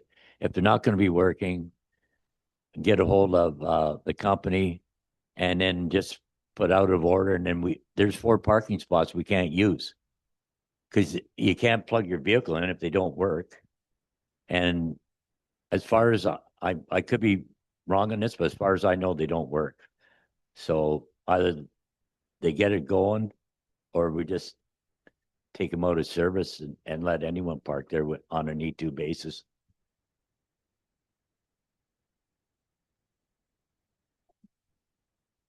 Councillor McDonald. Thank you, Deputy Mayor. I, Madam CAO has something first. I apologize. I didn't see her. Through the deputy mayor to Councillor Major. Just going to get mine. Yep.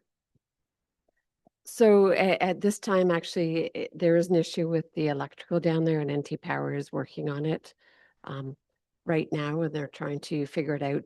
We do have a contract with the vendor that has those meters in the parking spots filled up with that. So we are working to get them to get with NT Power, or NT Power is working with the organization, but the contract does prohibit us from utilizing those spots at this time. I think the biggest thing though is they should go down and put out of service on them. Like there's nothing down. I went down and checked it myself. There's nothing down there that says out of service. So if you come into town and you want to plug your vehicle in, at least tape them off or do something that's out of service.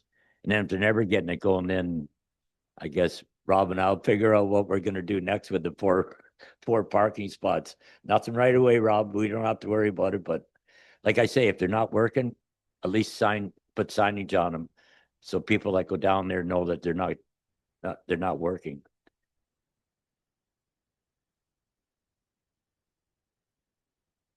Councillor McDonald. Thank you, Deputy Mayor. The parking study, I have some notes here. Some of it's been answered, some of it's going to be answered with the amendment that was presented. But on page 5, the financial impact, it says such as utilizing town existing machines. Have those machines been sold yet?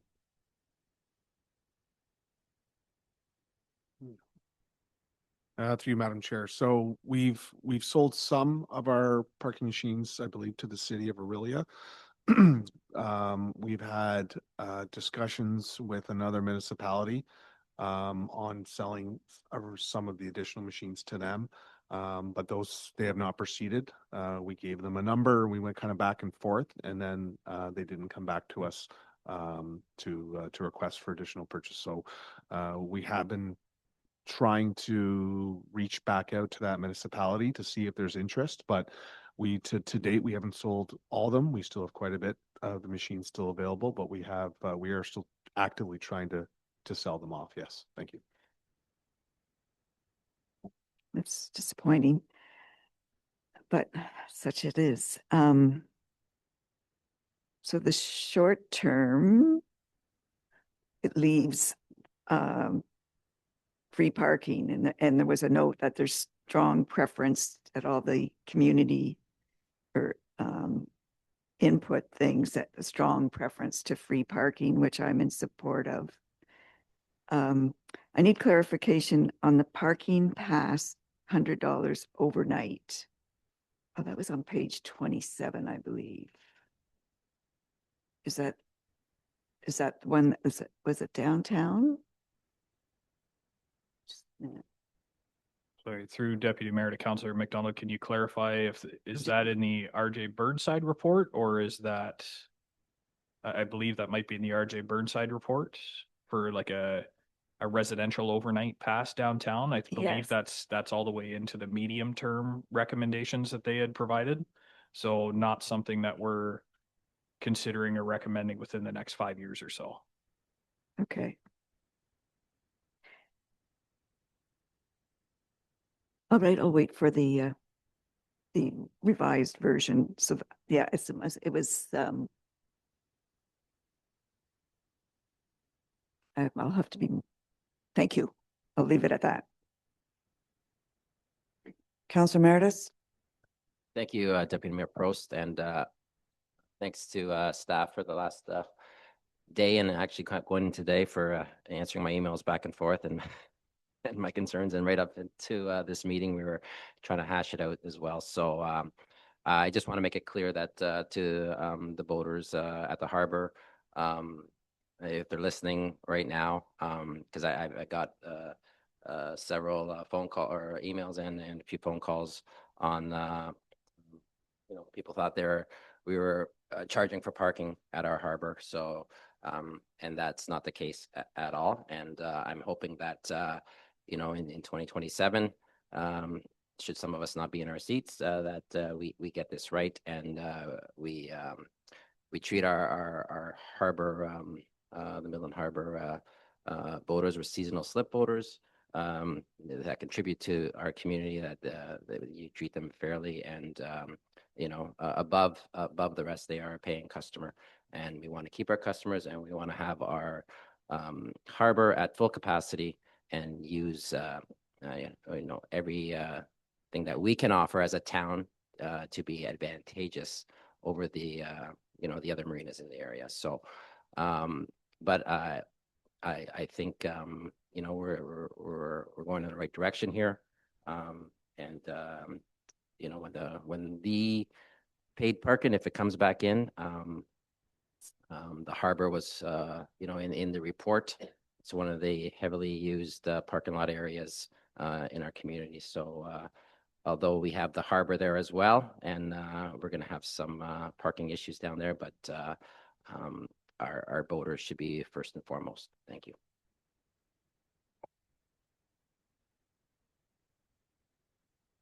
Not seeing any more hands up. Councillors, you've heard the motion. All in favor? Opposed? That's carried.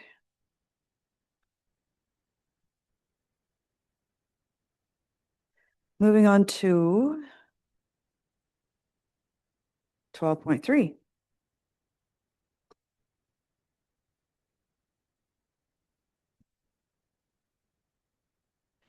That staff report CSR 2026-041 outdoor patio program updates dated April 8th, 2026 be received, and that the implementing bylaw as shown as attachment 1 be passed and enacted, and that the amending bylaw as shown in attachment 2 be passed and enacted. Can I have a mover and a seconder, please?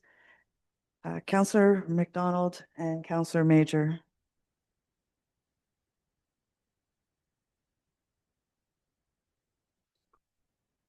Okay, do we have any comments or questions? Councillor East. Thank you, through you, Deputy Mayor. First, thank you for the report. It was a really great report. I was really happy to see that we're going to be addressing the issues of the patios taking up other storefronts. I thought it was great that we are going to be approaching the other store and getting permission with them. That solved everything that I was concerned of. I think it's a great step forward, and it gives the store locations the ability to have a voice if it will affect their business. Because, truthfully, as much as I appreciate the patio services, it did hamper, in particular, one store that's across from me. I know that it really affected her business. So I think it's a great thing that you threw that in there, that they're going to have to sign off on that. So kudos to you guys. Okay, thank you.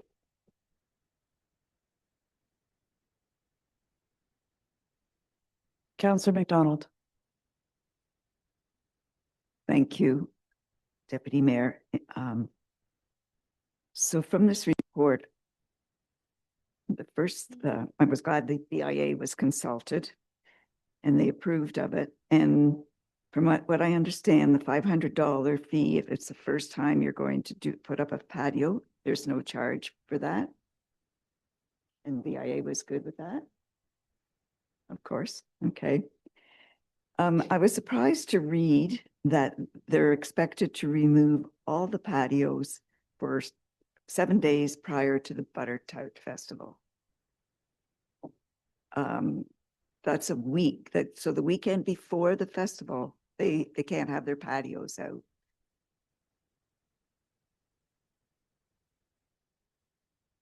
Through you, Madam Chair, yes, the intent of that. So we, after last year's Butter Tart, we debriefed internally to discuss some of the pinch points that we wanted to try and resolve for the following year's Butter Tart Festival. And one of them was patios were creating unsafe conditions in some areas. So what we decided to do this year was we will require them to remove the patio 7 days before. So that way It gives operations staff time to get in. If they need to move the bollards back, they can move the bollards back and then have everything set up for butter tart a week before. We have committed to the BIA that we would, because the BIA obviously wants to have the patios there. It's the, they feel it's for their membership. There's some business benefits there for having the patios up.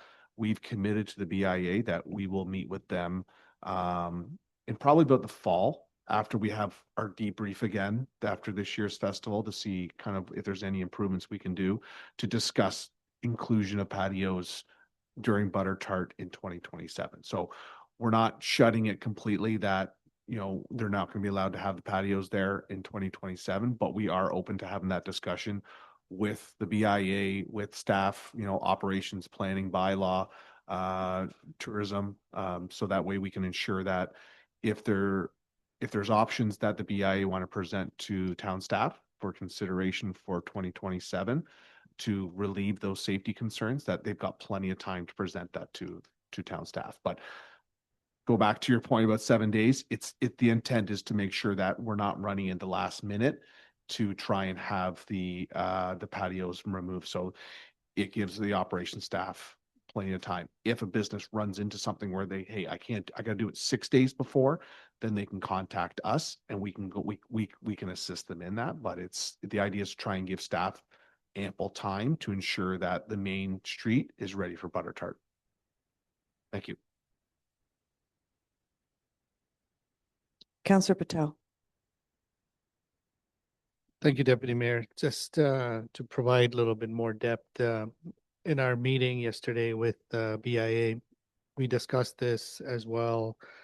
And the idea is, if they want to put patios for next year, they will have to submit their application, get their patio layout well in advance. So when the butter tart is happening, I'm assuming the vendors would not be placed in those areas and the storefront can continue having their patio. This year, because it's a little bit later, the town's just asking that they remove it a week before. It's not going to impact greatly in terms of, 1 week of not having a patio. They can continue having their patio as well. Also, the BIA is not sure if they're going to implement the same patio program they implemented last year, because last year was provided by the BIA through the grant, the patio program they had. So this year, they're not sure what kind of patio program they're going with. Just that's the information I have from the BIA. Thank you. Councillor Ball, then Councillor McDonald. Thank you. I'm actually not for the patios being removed. I don't understand why we can't just put less vendor booths in front of where the patios are. We're well aware of where they are placed. We've been running Butter Tart Festival for how many years? Like, I don't see why it's so difficult to just put less booths in front of where patios are. I think it also gives people a chance to sit when it's a long walk, it's a hot walk. Those patios are allowing people to have a seat and a break, where we're not going to implement anything to give those people a break to sit down. Like, that's what's happening now. Unless we're planning to install some sort of benches or chairs for Butter Tart Festival that allows people to sit. Through you, Madam Chair. So the vendors for like where the patios are located, that's not where the vendors are. The patios are located in the sidewalks, which is where the pedestrians are walking. So I witnessed it last year where there was a lot of pinch points where all of a sudden they were getting funneled into certain areas. So there is safety concerns that have been expressed by the fire chief to ensure that we've got proper pedestrian movements, and that if there is an emergency, they can get in there and get to any individuals that may need assistance. So if there's, we're not saying we won't look at it next year. But I mean, we're open to that discussion, but for this year, we want to ensure that we want to try and relieve those pinch points that we saw. In terms of providing rest areas, there are benches that ops do provide in the intersections for those who do need a rest. You are right, it is a long walk. But there's always opportunities that we can provide additional benches for residents and people that are coming down for the festival for rest. Thank you. Quick follow-up? I understand what you're saying about the sidewalks and the pinch points, but a lot of people are walking on the road. And because there are the double booths there, that's what's creating the pinch points in between the patios and the actual booths. So if you removed one of those booths in front of the patios, you would no longer have that pinch point because you have to go around the bollards regardless. So most people are walking on that road. Councillor McDonald. Follow up as well, Deputy Mayor. If I was a business owner operating a patio and was told I had to take it down for Butter Tart Festival, I'd be pretty annoyed. I'm just so surprised that it's going to fly. I used one of the patios last year, the one on Dominion Avenue. It was he was doing a great business with his pizza and beverage. It was well run. And yeah, I'm sorry to see that in this bylaw. And I need clarification. Councillor Patel is saying he's referring as if he's on the BIA now. Did I miss a memo where there was an appointment, or I thought it was a representative was Councillor Meredith.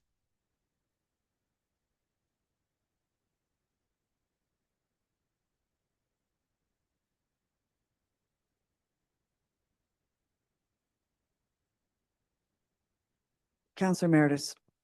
Thank you, and I'll answer that question. Yes, I was the BIA representative, and I actually stepped down. I had a conflict arise with the appointment of the new manager.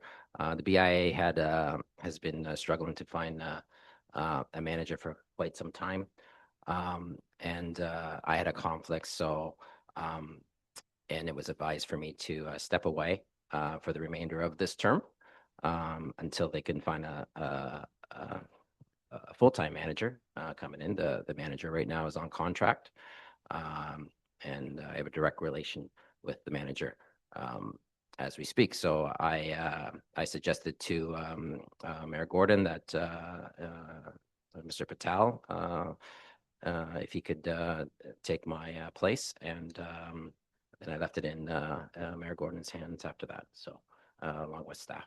So. Thank you for that clarification. It would have been good for the council members to have been notified of a change. That's just my opinion. Thank you, and I probably should have did a mass email to councillors if, and that would be I will take responsibility for that. So, not a thing that I've been accustomed to do. So, I am still as involved in the BIA on the sidelines because I'm invested in the downtown, and wholeheartedly I love the downtown of Midland, and I want to see its success. So I will do better next time. Thank you. Mr. Parkinson. Thank you, Madam Chair. Yeah, so just on the temporary patios as well. So what we've had the discussions with the BIA actually gave the suggestion for a form of application for the temporary patio. So while the permanent patios they called them easy blocks that they had last year, what we would be doing for the temporary patios, because you're right, if that's a significant increase, cost to put those up, if you're paying for them, take them down and then put them back up. What we would have is the bollards would be pushed out, and then that's where their patio would be. So there'd be a delineation, and then the town has kind of like 2x4s on chains that would kind of block off that area. So that would be your temporary patio. So you're not having to put up that investment for those easy blocks for that month. And then once butter tart occurs, then you can come in with your permanent easy blocks or whatever type of delineation that you're going to propose. So you would be basically moving in your chairs and your tables when butter tart happens. And then after butter tart, if you were to put up the easy blocks, then you would come out and then you would have your permanent patio there.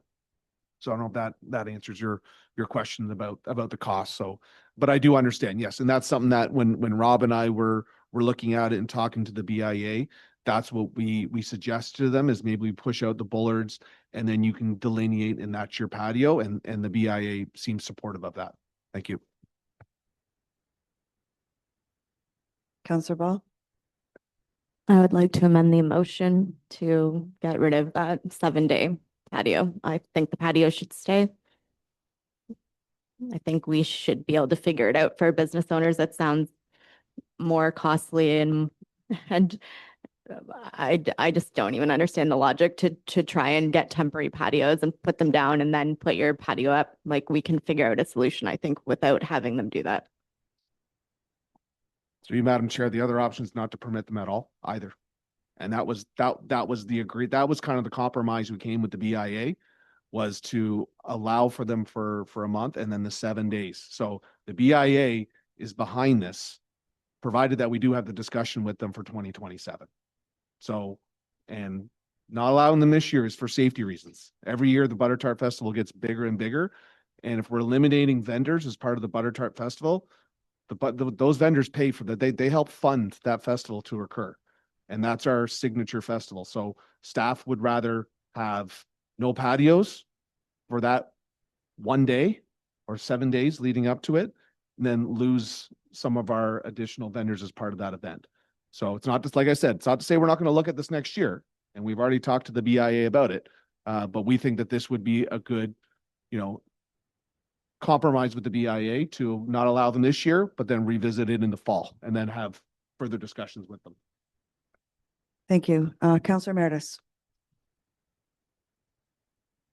Thank you. I just want to, while we're on the topic of the 7 days, when I look at that, and Mr. Parkinson is correct. I mean, this was at a meeting with the manager and the chair of the BIA, and they came to this for this 1 year, and then coming back to the table on November with a the problem is with the patios and what patio structure they're going to go with, whether it's easy blocks or their own. The town staff doesn't know with the if it's an easy block structure, then it's there are pinch points, like he said. But going forward, if you're going to have a patio in the business, you need the plan almost a year ahead of time, submit it to the town, and they know exactly what your patio looks like, what are the barriers and so forth. So then when Miss Midland Cultural and Tourism do their plan for the main street, then they can plan accordingly to where these patios are, and there are no pinch points that satisfy bylaw, fire, and so forth. So it was a compromise. Do I like it? No, I don't like it. But the BIA chair and manager, I wasn't involved at all, so they came to this for this one time to see and to give proper notice to the town, and as the vendors, I imagine were already signed up. They already have their culture and tourism already have the layout of the land where everything's going. So unfortunately, the BIA has to talk to its members who are putting patios this year and give them the news. The one thing I want to come back to is the 7 days. So do you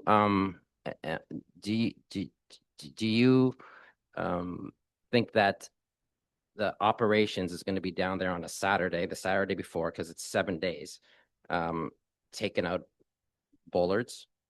The only reason I'm asking this is because now you're taking 2 weekends away from patio business. So I think it would be sufficient enough time, and I haven't consulted with the BIA, and I didn't even think about it until Councillor McDonald brought it up. That, do you think like the Monday through Friday isn't sufficient enough time if the patio the restaurants that have patios outside can remove their their tables and chairs on a Sunday. Sunday evening, it wouldn't be hard to do. And by Monday to Friday, you have that ample time to move the pollards or whatever you have to do for butter tart. I think that's sufficient enough time. So we're not losing, they're not losing 2 weekends. Through you, Madam Chair, yeah, so the 7 days came from Mr. Sobel as to giving his staff enough time to remove it. So that would be a question probably for Mitch to be able to answer. But if it's instead of 7 days, if it's the Monday before, then that's fine. I know that's something that Rob and I, when we were originally drafting this, that's what we were thinking. And then when we did talk to Mr. Sobel, he said 7 days. So that's why it's 7 days. But if that's something that council wishes to convert it to is the Monday before Butter Tart Festival, then I'm okay with that change. Just I'm not sure what that does with Mitch's team to be able to remove them in time. Okay, thank you. I mean, I think, can we talk to Mitch, give him a little message, or can we just vote on it? I think Mitch can do it. He's capable. He's been doing a great job at ops. So- Oh, There's actually two amendments on the floor. I think, through you, Madam Chair, I think you just make the change and then I'll deal with Mitch. thank you. So Jamie Lee will have her first amendment.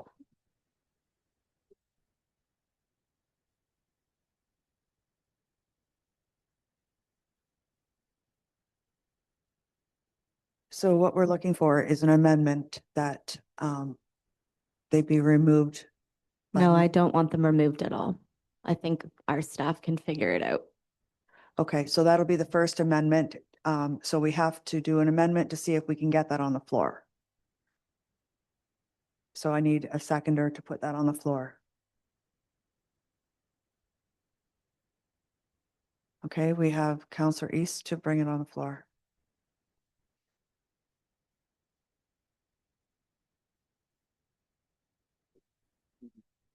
Can we speak to the amendment while it's being written?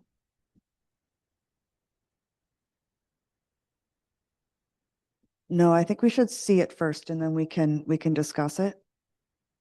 And that's the first amendment. We'll see what happens with that one.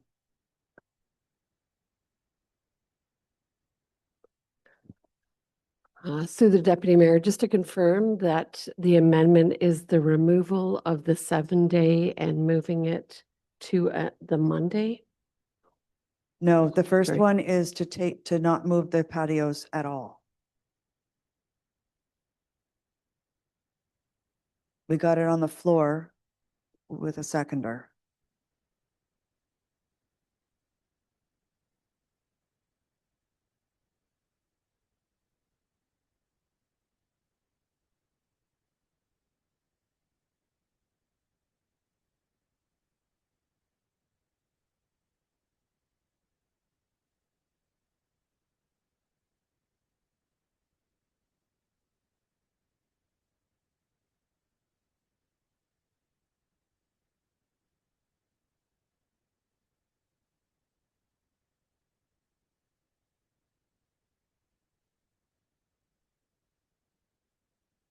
Okay, we're gonna have a bio break while this gets sorted out.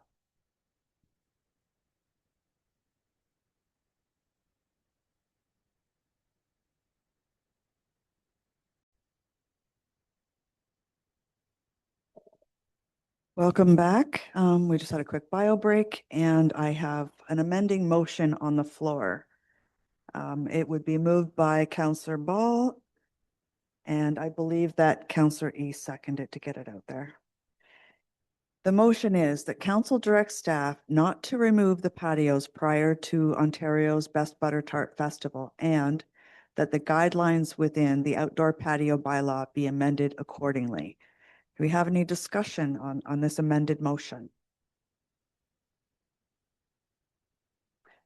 Mayor Gordon.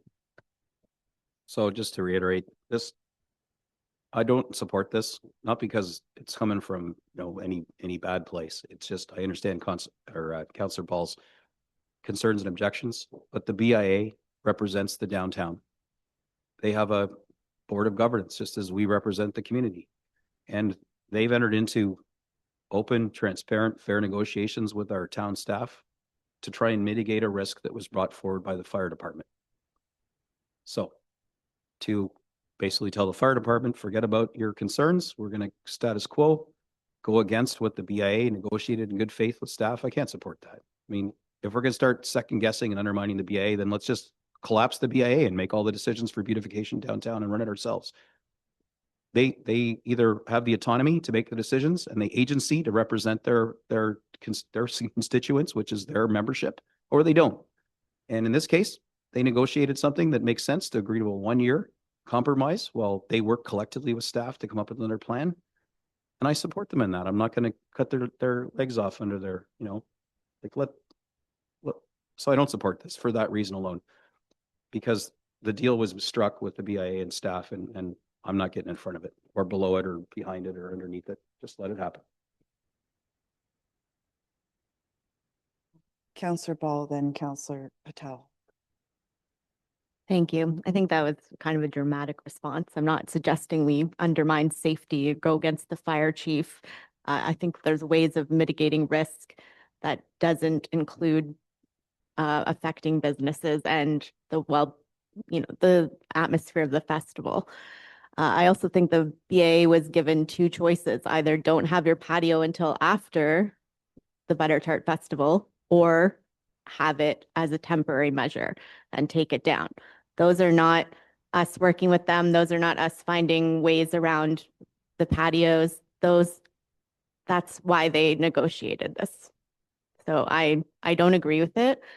And I don't think we're undermining safety. I don't think I'm suggesting that we get rid of vendors that pay for the festival. There's lots of room to move them onto side streets. There's a side street that has, I believe it's paramedics or the police trucks. Like, that is an often underutilized street, as well as down by the park. There's lots of room to move vendors down.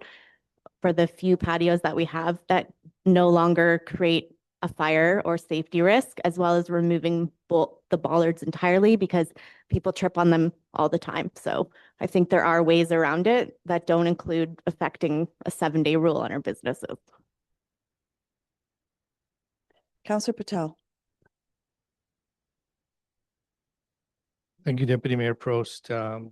Just to highlight some wholesome discussions we had yesterday regarding the patio, the board does not know how many businesses are going to even utilize patios this year because they're going to have to pay. Also, the board does not know what type of patios they're going with. So in terms of safety, and the board not knowing what direction they're going in, the staff and the board had agreed to put a pause this year for 1 week because the BIA does not know what they're doing. So the discussion we had yesterday was come up with some type of blueprint of what type of patios they're going to go with. Maybe choose from 3 and then pick one. So at least the staff is aware what type of patio it is, and the program that the size they're going to go with. So moving forward next year, once that's established between the staff and the BIA, what kind of patios they're going to use, what kind of blueprint they're going to go with, which will make easier decision making for the tourism department to allocate space around the patios for future. But in terms of safety this year, this was the best solution they could come up with. Thank you.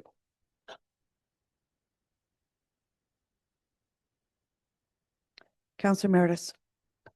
Thank you, Deputy Mayor Prost.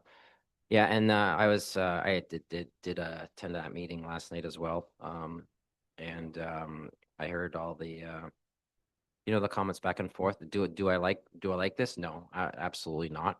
But there was an agreement with the BIA and town, and definitely there are some safety concerns, obviously from the fire chief and so forth. So I'm not going to get in the way of this. And I always want to do what's best for our businesses downtown Midland.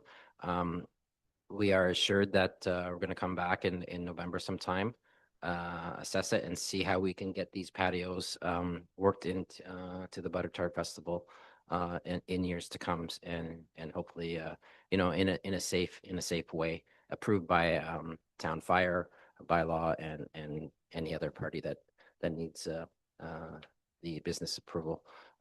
So I'm in favor of just staying status quo with what's been recommended and agreed to with the BIA and the town. Thank you. Counselor Major. So the other thing I'll say, and Counselor Meredith can tell me if I'm wrong or not, but for the week they want to have to be able to get rid of the patios. I think they come on a truck from like last year.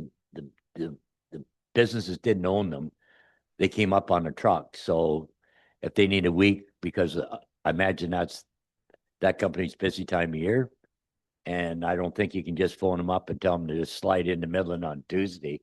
So what the town wants, or Mitch wants, those days, unless you guys can make it work with whoever's adding or removing the patios, then I'm satisfied with what they want. Counselor Meredith. Yeah, if I may respond to that, Deputy Mayor. As of yesterday, there is Easy Blocks doesn't have one.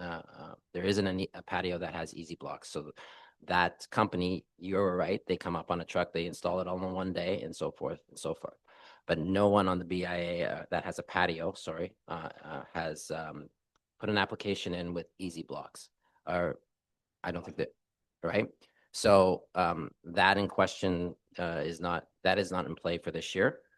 If they choose to go with Easy Blocks, then they'll have to put the application in. And in the patio program for 2026, all patios are to be in the parking spaces, not against the building. So that'll alleviate, that'll actually we'll have more parking that way when the patios are pushed out into the parking spaces. So that's where the bollards will be pushed out. And therefore we won't have to impinge on more parking. We'll have less parking basically if we have the patios against the buildings versus in the parking spaces. So so the whole design on what you're doing will be different from the patios that were on the sidewalks last year. So nothing has come to I believe the building department for patios at this point, because it goes to the BIA first in a package, and then once we tick all the boxes of the BIA, then it's handed over to building and bylaw. So so that's not in play for this year, as far as I know. Thank you. Okay, so the motion that's on the floor right now is to not remove the patios prior to the Butter Tart Festival. Does anybody else have anything to say? Okay, I can't be in favor of this, and really because our town staff, the BIA and the fire chief are all very competent, and they've come to a decision and an agreement that's going to work for everybody. And I would like to stay status quo. Anyway, all in favor?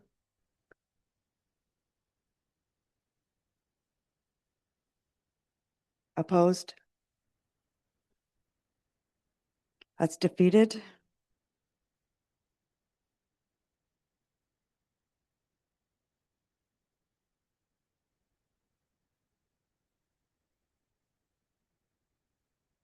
Okay, we did have another amendment put on the floor.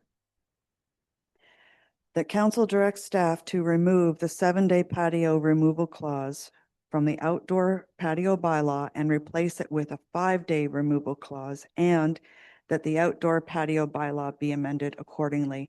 And I believe that this was Councillor Meredith, and I need a seconder. Councillor Patel.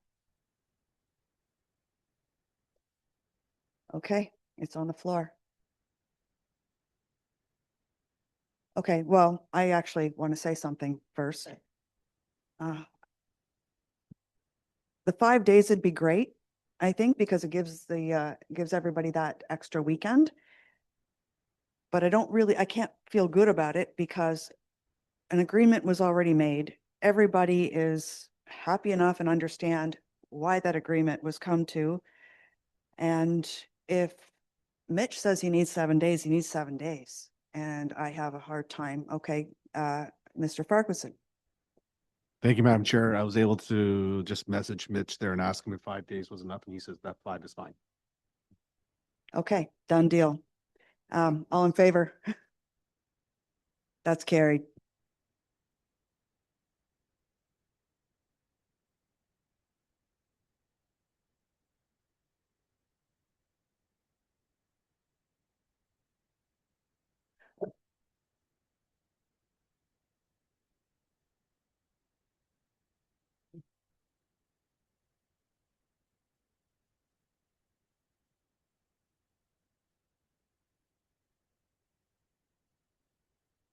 The last amendment passed. Through you, Deputy Mayor. So the Deputy Clerk will just draft a new motion that includes the amended motion, and she'll have that to you shortly. Okay, thank you.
Okay, I have the amended motion on the floor. That staff report CSR 2026 041 outdoor patio program updates dated April 8th, 2026 be received, and that council directs staff to remove the 7-day patio removal clause from the outdoor patio bylaw and replace it with a 5-day removal clause, and that the outdoor patio bylaw be amended accordingly, and that the implementing bylaw as shown in attachment 1 be passed and enacted as amended, and that the amending bylaw as shown in attachment 2 be passed and enacted as amended. Could I have a mover and a seconder, please? Councillor Major, Councillor McDonald.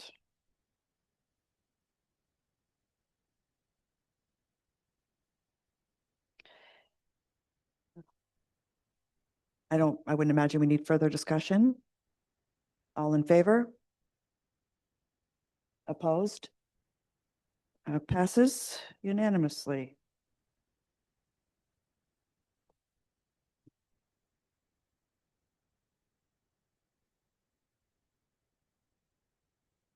Okay, moving on to 12.4. CSR 2026-042 Municipal Property Usage Bylaw. The staff report CSR 2026-042 Municipal Sidewalk Usage Bylaw dated April 8th, 2026 be received, and that the implementing bylaw as shown in attachment 1 be passed and enacted, and that the amending bylaw be shown as shown in attachment 2 of report CSR 2026-041 be passed and enacted. Could I have a mover and a seconder, please, to put that on the floor? Somebody different. Mayor Gordon. And Councillor Bald. Okay, questions or comments? Oh.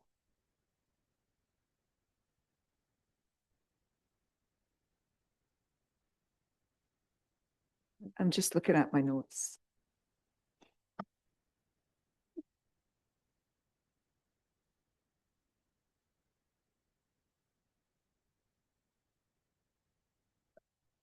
Go ahead, Councillor Meredith. Thank you, Deputy Mayor Prost. I did actually pull this and then I retracted my I had two different perspectives on how the wording was in the bylaw, and I consulted with my some fellow counselors, and they read it one way and I read it the other way, so I needed some confirmation. So that's why I pulled it, but I did get the confirmation, and that was basically on the $25 fee. I read it as the merchants, if they were putting out a sale table or a clothing rack in front of their business on town property, that they would be charged $25 a day to have that out there. And that was not the case. So the wording, I just asked for the wording to be clearer. So my interpretation wouldn't, in years down the road, if the same staff were not here and the council, that it would be clear. So they did that, and I'm happy with the bylaw. Thank you.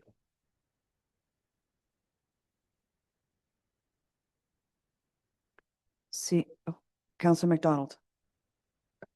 Thank you. My inquiry was exactly that, $25 a day, because I was envisioning that would be a little bit overkill if you didn't sell anything off your clothes rack that day, especially, or whatever rack it is.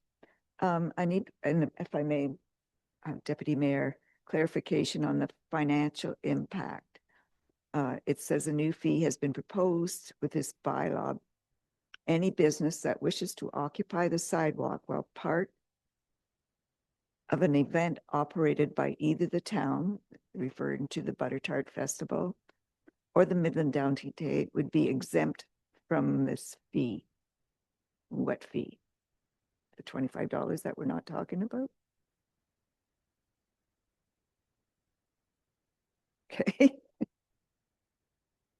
Through Deputy Mayor to Councillor McDonald. So the way this is intended to be set up is that any business, regardless if it's from an event or if the BIA did Friday Night Lights kind of sidewalk sale last year. So anytime a business that has building frontage in the downtown area, they wish to put their merchandise out on tables, under a tent, on clothes racks, they would submit their application along with their proper insurance, and there would be no cost to that application. We would just essentially confirm that their insurance is good and we have an application, and that's that for those types of applications. The $25 a day fee would be for contractors having to come down to do work, and they need to occupy municipal property in order to do said work. As I said earlier, the example from last year with one of the businesses needing the second story windows redone, they needed a scissor lift to be on the sidewalk in order to do that work. So this change would ensure that those folks are now applying to occupy the municipal sidewalk, and the fee is $25 per day. Just a follow-up for clarification. And what is the fee when it's not the Friday night light or the other event? mentioned. There is a fee for them to put their stuff out? No, through the chair to Councillor McDonald, there is no fee for the businesses trying to sell merchandise out on the sidewalk, regardless of when that happens, whether it's an event or if it's just going to be every Friday night. They would simply submit their application, indicate that they're going to be, you know, every Friday in July and August, with their proper insurance, but there is no fee associated to that. I'm sorry, I'm still confused because it says a new fee has been proposed with this bylaw, but you're telling me there is no fee. So what new fee is being proposed? Just the contractor one. Correct. Gotcha. Sorry it took so long. It's this daytime meeting.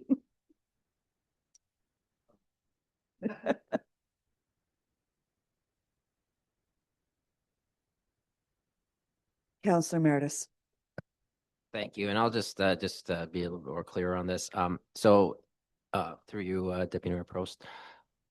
So if if a new business was rented out a space and they were putting up a new sign which a contractor would come in, so to do work on the outside, that would require a $25 fee with make sure the insurance is intact and so forth. So it's not just subjected to a second story, but any outside kind of work that you're having a contractor coming in and there's some type of hazard in the way that the town wants to know for liability purposes, you have the insurance and plus you have the proper barriers and so forth for public safety. Is that correct?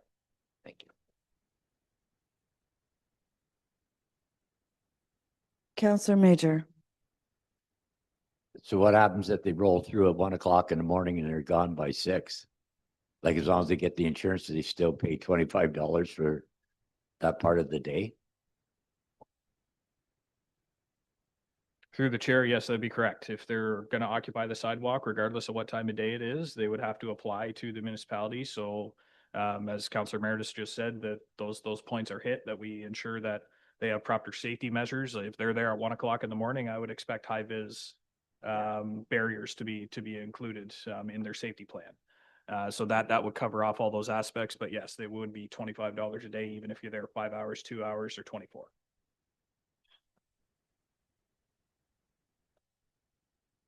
Okay. Council, you've heard the motion. All in favor? That's carried.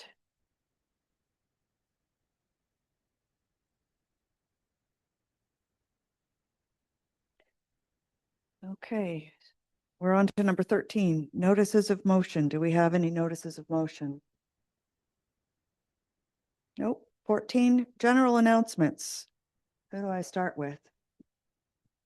Oh. Councillor Major. So I know it's her last year in business, but I want to put a big shout out to Norman's Garden Center. I think on Good Friday, they had between 250 and 300 kids roll through for their free Easter eggs. So, and they've been doing that. I'm not sure how many years it's been. I don't know, 20 years or whatever, but it's really is a cool thing that kids can just go up, roll through, get Easter candy, and so a special shout out to them on their last year of business. Mayor Gordon. Thanks. I'm always good for a couple. So I think first one is I'd like to wish preemptively. Well, actually, it's actually not preemptively because her birthday was Monday. But Jean Johnson, a resident of Hillcrest, turned 104 on Monday.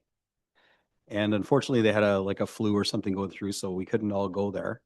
But we've gathered the troops and we're going to revisit tomorrow. So MP Chambers, MPP Dunlop, Mayor Brian Smith from Wasaga Beach, because Jean used to be a longtime resident of Wasaga Beach. We're all going to show up tomorrow at Hillcrest at 1 o'clock and wish her a belated happy 104th birthday. But I just wanted to do that on as a public record on our announcements section. So happy birthday. I'm going to save the singing voice for tomorrow. And the second thing is this weekend is our home show at the Bourgeois Community Center. Check it out. It's Saturday. It's happening pretty much all day. I think I've got a tour of duty at our Route 93 booth. So if you want to come and bend my ear about whatever, instead of on Facebook, come and see me in real life. I'm there from 9 until I think probably noon. And flogging whatever we flog at 93. Inspiration is what we flog at Route 93. And then I also am proud to be participating with Councillor Ball and her team, but I'm going to let her talk about it because I'm sure you're going to, right? Yeah, of course you're gonna. You're the leader. But anyway, we got something going on Friday and Saturday. I can't remember which day I'm supposed to show up, so you're going to educate me in a minute. But so I'll pass the baton. Councillor Ball. Okay, thank you. First, I wanted to thank the Midland Curling Club and the warden for having our small but mighty council team and our staff team, which showed us up. They were way better than we were. But yeah, you got to see my curling. Well, you missed my curling skills, but you're gonna see my bowling skills again this year, which we know are horrible as well. So we're going to horribly bowl for Big Brothers and Big Sisters on Saturday from 7 to 9 p.m. So we're still challenging other counselors, and we're still looking for a few team members. So if staff want to join us, I know they're better curlers, so they're probably better bowlers too. So, and I also just wanted to shout out to Victoria Harbor, who they had a really fun Easter hunt as well. So I told them that I was coming to steal all the chocolate for back to Midland. So that was really fun to have a little neighborly, I guess, hop over to their event. So my kids enjoyed it, and their Easter bunny was hilarious. So.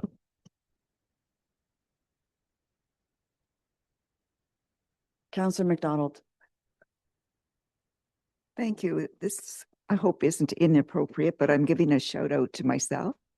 The Midland Rotary Club, I was very honored to receive their Paul Harris Award for my community work. And I was told it's a big deal. So I thought I'd like to share this with everyone. And just a little bit of background. My daughter a few months ago kept asking me different questions about, how long did you do this and when did you do that? And I said, what are you doing? Writing my obit? But it was for the Paul Harris Award. So it's a big honor. And thank you to the Midland Rotary Club. Sorry for not mentioning that. I was there with bells on, so I didn't even think about it because I already was rah-rahing for you. Councillor East. So thank you to your deputy mayor. It's not really an announcement, just more of I thought I would take an opportunity to use the general announcements to, first of all, personally thank Councillor Bill Meredith for all of his hard work with the downtown BIA. Before you stepped in to fill those shoes, there was truly such a disconnect between the downtown BIA and the town of Midland. The things that you have done working with staff, the BIA, everybody involved, you've seen how beautiful the downtown Midland has come alive. So I wanted to personally thank you, and then personally thank Councillor Jazz for stepping up and taking the role and passing the baton over in hopes to see it continue to grow. So thank you to both of you for everything that you're doing for our downtown. It's not just the store owners that thank you. It's all of Midland and all of our tourists. So thank you kindly. Councillor Patel. Thank you, Deputy Mayor Prost. Just wanted to make an announcement on the information session we went for yesterday for candidates who are interested in running for a municipal election. It was a long 1 hour for me, but I think it was a long 2 hours for whoever attended earlier. So one thing I learned is make sure that whoever's planning to run opens a separate bank account, log their expenses, and if they spend anything more than 10,000, it's got to be audited. I think that's what I've learned, and it's an important message I like to let anyone who's thinking of running that they're aware of this information. And I'll be planting a little flower for Councillor Meredith in memory of the BIA he was on. Thank you.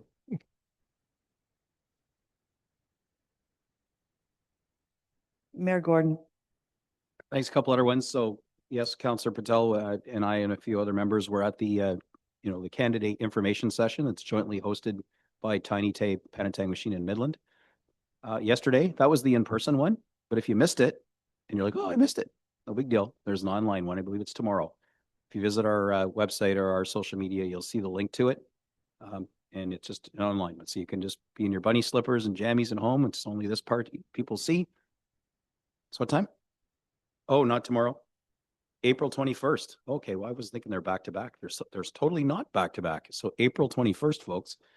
But anyway, you can get the details on our social media or on our website. And so there's still time to get educated on the process, the municipal act, the duties, responsibilities, the financial side, which is where you can really, if you mess that up, you lose. Even if you're elected, you get kicked off because you didn't, follow the finance rules. It's quite a big deal. So it's worthwhile attending that. And you can also visit midland.ca/elections.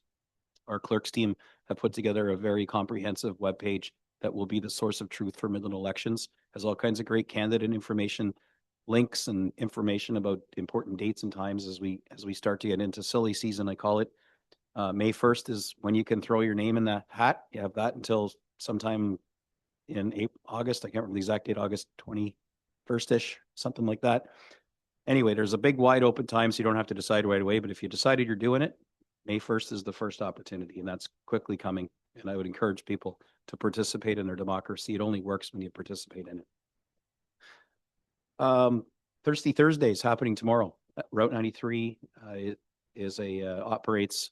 It's part of our innovation hub. It operates in networking. It's free to attend. It's a great chance to bump into Route 93 folks and other like-minded business people and people that would like to get into the business field.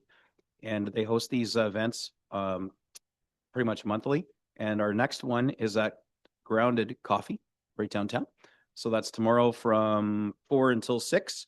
So pop by Grounded Coffee and not only enjoy some fantastic eats and sweets and coffee, but you can also rub shoulders with other people and get talking about creative juices and innovation and entrepreneurship in Midland, which is what Route 93 is for. To learn more about Route 93, go to route93.com, I believe. I should know this. Route93.ca. Route93.ca. And I think that's it. I think I'm all announced out. Okay, thank you. I have one. Today, I had the honor of meeting Ms. Lydia Emke of King Street in Midland. She turned 99 years old today. She lives in her own home and she's like a little firecracker. She still goes to writing classes. She's just a wonderful woman. And I'm very grateful that I got to meet her today. So happy birthday, Lydia.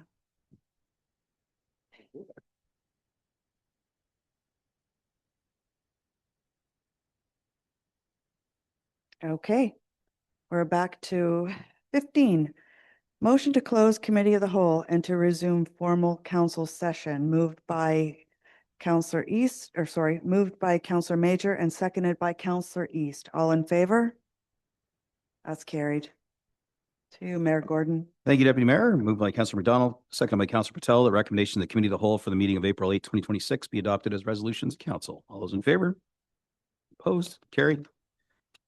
And next we got motions for notice was given. I got two on here. One's really long. And that's just copy and paste. I didn't write all that myself. And the second one's a bit shorter, and then Deputy Mayor has one. So I'm going to pass the chair over symbolically or otherwise to Deputy Mayor, and I will read my motion. I will need a seconder for it to get on the floor. When you're chairing, you can't. Councillor East. So this one relates, I read it in last week, but it relates to, well, I'll just read it. Whereas democracy is healthy, we just finished talking about that, when everyone is able to participate fully and safely and contribute to the well-being of their community. And whereas we're witnessing the dissolution of democratic discourse and respectful debate across all levels of government and in neighboring jurisdictions. And whereas Ontario's municipally elected officials are dealing with increasingly hostile, unsafe work environments facing threats and harassment. And whereas social media platforms have exacerbated disrespectful dialogue, negative commentary, and toxic engagement with disincentive individuals, especially women and candidates from diverse backgrounds, from running for office. And whereas better decisions are made when democracy is respectful and constructive and the voices of diverse genders, identities, ethnicities, races, sexual orientation, ages, and abilities, effectively everybody, are heard and respected around municipal council tables. And whereas the Association of Municipalities of Ontario Healthy Democracy Project has identified concerning trends with fewer people voting in local elections and fewer people running for municipal office. And whereas in 2024, female elected reps from across Halton formed a group called HER, Halton Elected Representatives, which pledged to speak out against harassment and negativity in politics and call on elected officials to uphold the highest standards of conduct. And whereas HER Halton has launched a campaign called Elect Respect to promote the importance of healthy democracy and safe, inclusive, respectful work environments for all elected officials that encourages individuals to participate in the political process. And whereas on June 5th, 2025, that Canadian Association of Feminist Parliamentarians launched a nonpartisan parliamentary civility pledge to encourage all parliamentarians to commit to end workplace harassment and increased civility on Parliament Hill, modeled after the pledge developed by the Halton representatives HER. Now therefore be it resolved that the Town of Midland Council supports the Elect Respect pledge and commits to treat others with respect in all spaces, public, private, and online, reject and call out harassment, abuse, and personal attacks, focus debate on ideas and policies and not personal attacks, and help build supportive culture where people of all backgrounds feel safe to run for and hold office, and call on relevant authorities to ensure the protection of elected officials who face abuse or threats, and model integrity and respect by holding one another to the highest standards of conduct, and that the Town of Midland Council calls on elected officials, organizations, and community members to support the Elect Respect campaign and sign the online pledge at www.electrespect.ca. And that a copy of this resolution be sent to the Association of Municipalities of Ontario, Ontario's Big City Mayors, the Federation of Canadian Municipalities, the Office of the Mayor of Burlington, relevant MPs, MPPs, our provincial police, and the Royal Canadian Mounted Police. Long-winded, it pretty much speaks for itself. Hopefully between now and then, or maybe beforehand, you've heard of the Elect Respect campaign and maybe visited the website and added your name, as I have, to the list, the growing list of elected reps and those who'd like to become elected to the Elect Respect pledge. I've done so, and I'm simply asking that our council symbolically support this.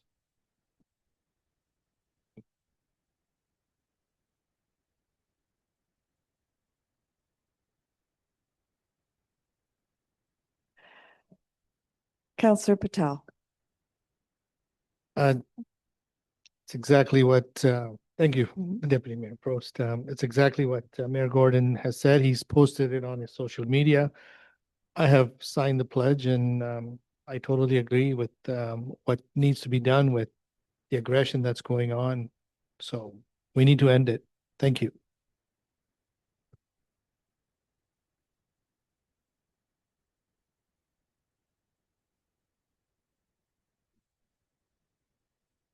Mayor Gordon.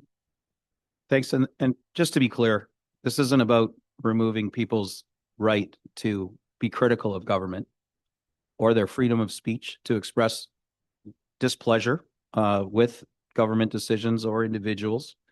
It's just about respectful dialogue. And that's what's really kind of missing from the equation these days. Signing this is not going to magically change that overnight. We're still going to be dealing with the level of toxicity and harassment that many of us experience. Those of us brave enough to go into the online world, it's a whole lot easier not to, I'll tell you. But I've lived on it for many, many years and accept it as the reality. But that doesn't mean we need to accept the way it's devolving and has devolved as normal or acceptable. So you can still exist in that space without tolerating the intolerable. So for those watching who may be saying, oh, you're trying to silence dissent, you only want to hear the good stuff. That's not true at all. Anybody who knows me certainly knows that's not true. Bring on all the bad stuff and complaints. But the reality is there's a way to deal with people respectfully and to not take it personally. And if a decision's made that you don't like, you cannot like the decision, but you shouldn't focus your disdain on the person who had to make that tough decision and continue to challenge them. Nothing wrong with that. That's a healthy democracy. And if it really bothers you enough, go get the 25 signatures, get more than that because 25 is the bare minimum. Put your $100 in, or $200 if you want the mayor's chair, and run and convince enough people to put a tick beside your name, and then you have a mic at the table here. So we're in that season, and it's really, really important, and it can't be understated that democracy only works when you participate in it. So please do so, consider it. If it's your calling, do so. And then I urge you to sign this elect respect pledge, and I think you'll find lots of success if you treat people like that, rather than with hostility and anger. Thank you, Mayor Gordon. And all I can really add to that is, why did it take so long? Right? Our society in general lacks respect. And it's high time it came back on every level. And I'm very happy to go home and sign this pledge and continue almost, I want to say demanding respect, but apparently that's not really the way you do it. You earn it, right? But it starts somewhere. You respect people and they respect you back. But we need it in our workplace. We need it in chambers, but we need it in our everyday lives. So I hope it goes a little viral, and people start respecting a lot more. So back to you, Mayor Gordon. Oh, that's it. All in favor? Of course, it's unanimous. Do you have?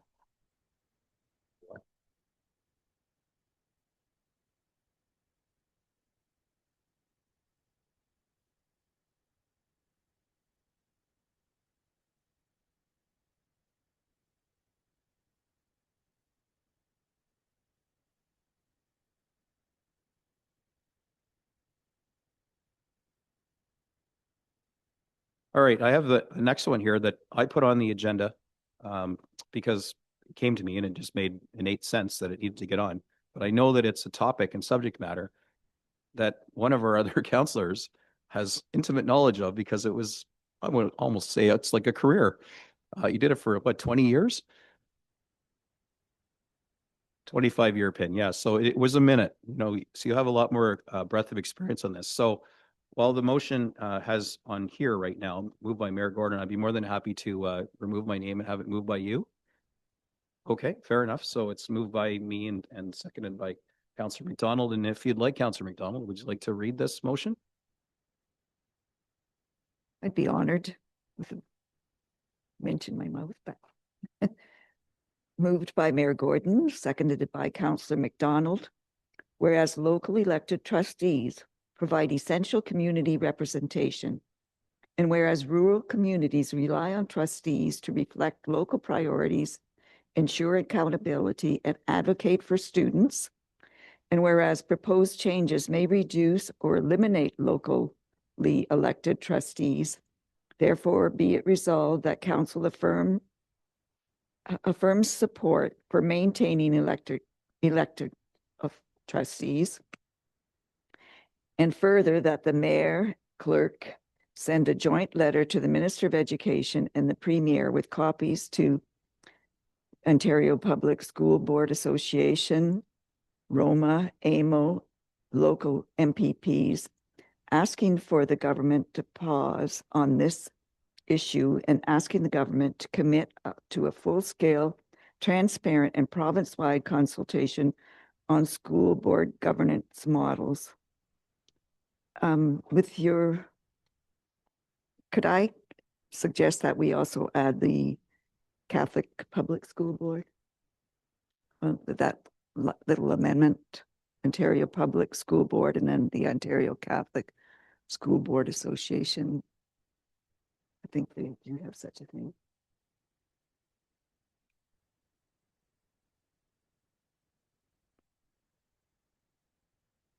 Sorry, I didn't catch that sooner.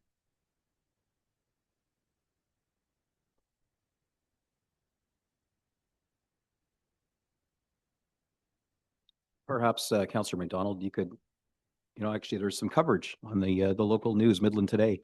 Tay Township adopted this as well. However, there was some confusion by, I think it was a deputy mayor. I'm only calling him out because it's in the news, that he opposed this because he didn't really understand the worth or value. And this is what he said of what a trustee does. And I think there's a lot of people out there that maybe scratch their head and goes, what the heck's what these trustees, what do they actually do? Or do they do anything?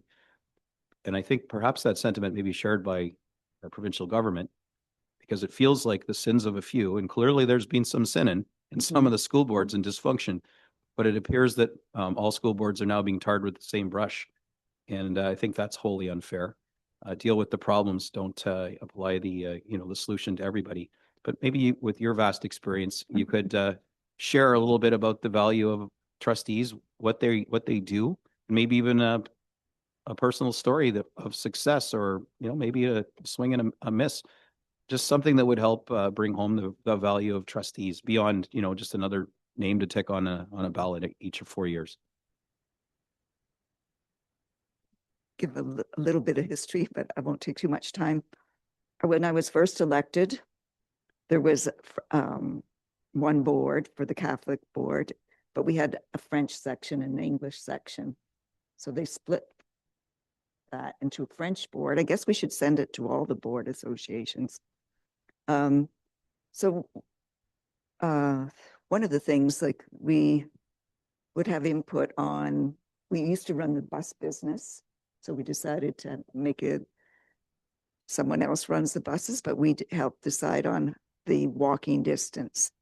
If they're having a problem with the school itself and you're not getting any results from the principal, or it's a serious concern, you can come to your trustee the same as you can come to your council. Big on policy there. So I don't know where to begin, but it was a rewarding experience. You visit the schools, you get to do the glad handling too. We're glad handing with congratulations at graduations. But the most thing is you have a local voice. You're familiar with the schools, you know what works and what doesn't work. And it would be a shame to see them gone. The same way I felt about the town council, or the county council, going down to 16 members, but that's a different story. So I hope that, I don't know why the government thinks they can run the school boards better.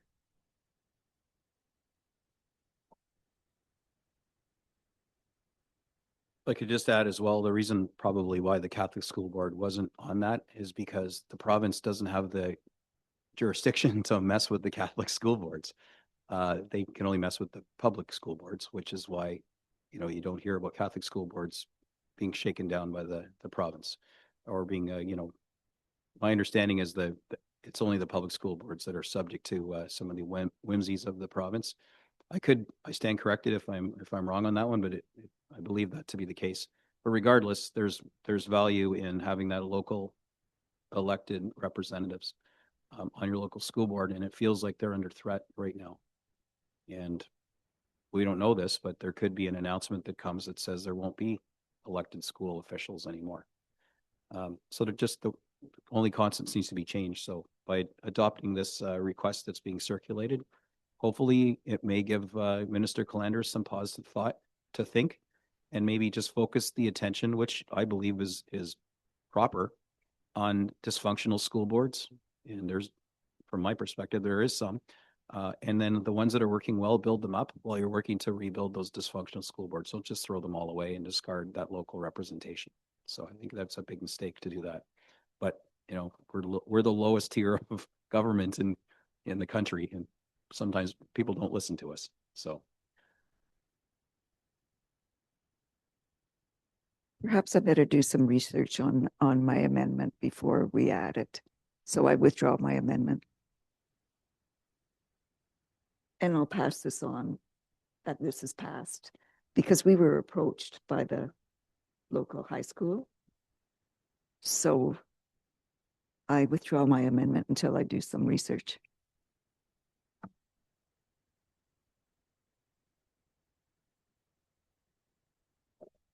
Okay, no further questions or comments?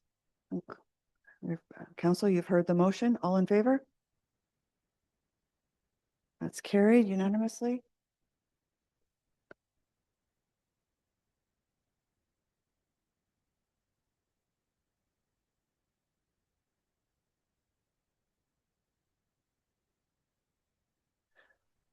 Great. And now you have one, Deputy Mayor, so I will seize back the mic.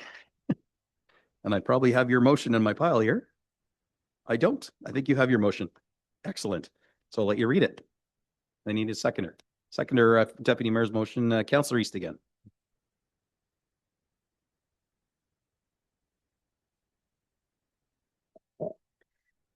Okay. My motion is that the environmental impacts of single-use plastic water bottles include significant contributions to landfill waste, pollution of waterways, and harm to wildlife, and that the town of Midland prohibit the sale, purchase, distribution, and provision of single-use plastic water bottles in all municipally owned and operated buildings and facilities, and that this prohibition applies to municipal meetings, events, and programs except where required for emergency response, accessibility, or health and safety considerations. So what I'd like to actually explain how this came about. So when I was my first term of council, I was working with the students at GBDSS, and COVID got in the way and nothing ever came of it. So I was going through a lot of my notes from the last 7 years, and I thought it was worthy to bring something back to have council consider not using the water bottles. And as you can see, we don't, right? It's very rare that we do it. So it's a lot of it is really just like leading by example, because single-use water bottles, most of them cannot be recycled. And even if a few of them end up in our landfill or in our waterways, the damage is huge. And I really think that we need to lead by example and show some environmental stewardship and think about our health and safety with the microplastics every time you open a water bottle. It's waste reduction. I mean, it's our carbon footprint. If we don't care because we think it's just going somewhere, someone takes it away for us, it really is not. It's still on our earth and it's not all being recycled. And I'm not saying that we stop it immediately. I think a phase out to provide, like 8 to 12 months to phase them out, because we may have supplies in some places in municipal buildings. And I'm also offering a substitution, because we already have water stations, I believe, in our municipally owned buildings. I think the MCC does not yet. And the more I talk to other counselors and talk to other people, Little Lake Park could use them, especially because we're doing so much in that park. We're going to have tons of kids down playing in the splash pad.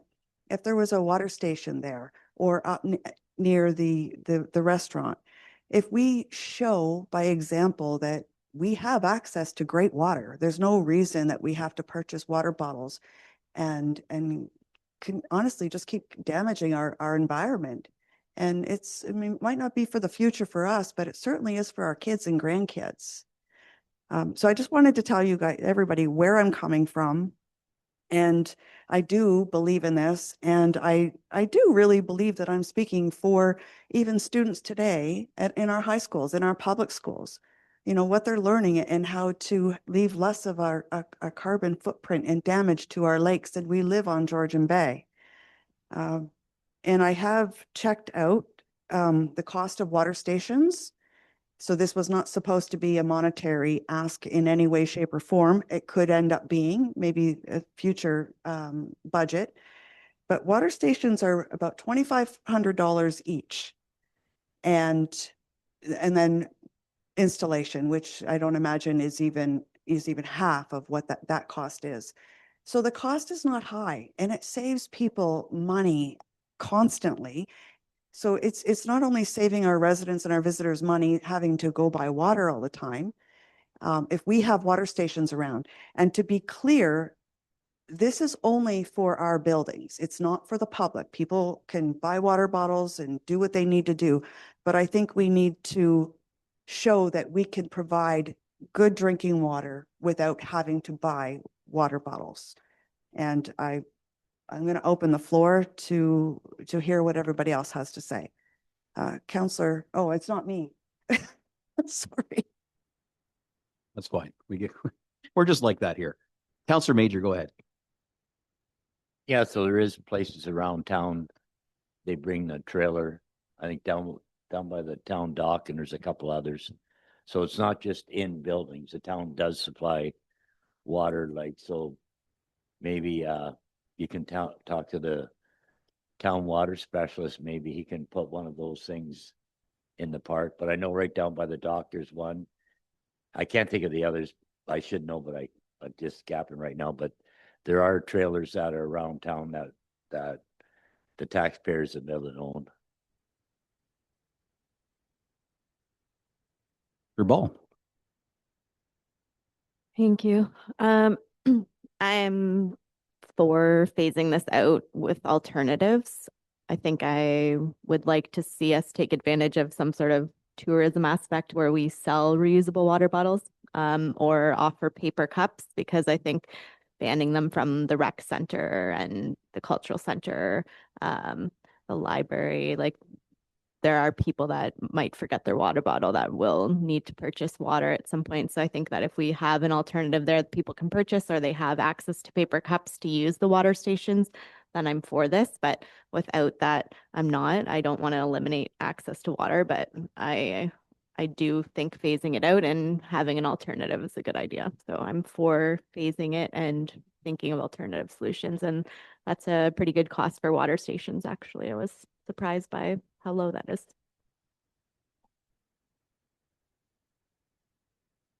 Follow up. I've had conversations with the MCC and they are completely on board.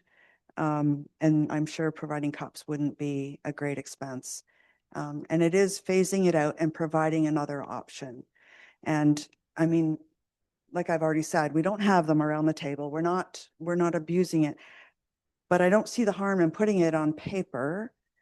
We shouldn't be afraid of that, because we need to lead by example. And whatever else what other people want to do, they're going to do, but maybe they'll really think about it too. You know, it's not going to be a big news story by any means, and I'll probably take some flack for it, but I think we need to lead by example and take care of what we can. It's our job. This is our earth. Oh. Councillor McDonald and then Councillor Patel, and I did it again. Thank you, Mayor Gordon. I do support the idea that we've got to save the earth in every way we can, and the atmosphere, obviously, with my tree protection bylaw that didn't go anywhere, but it's just saying.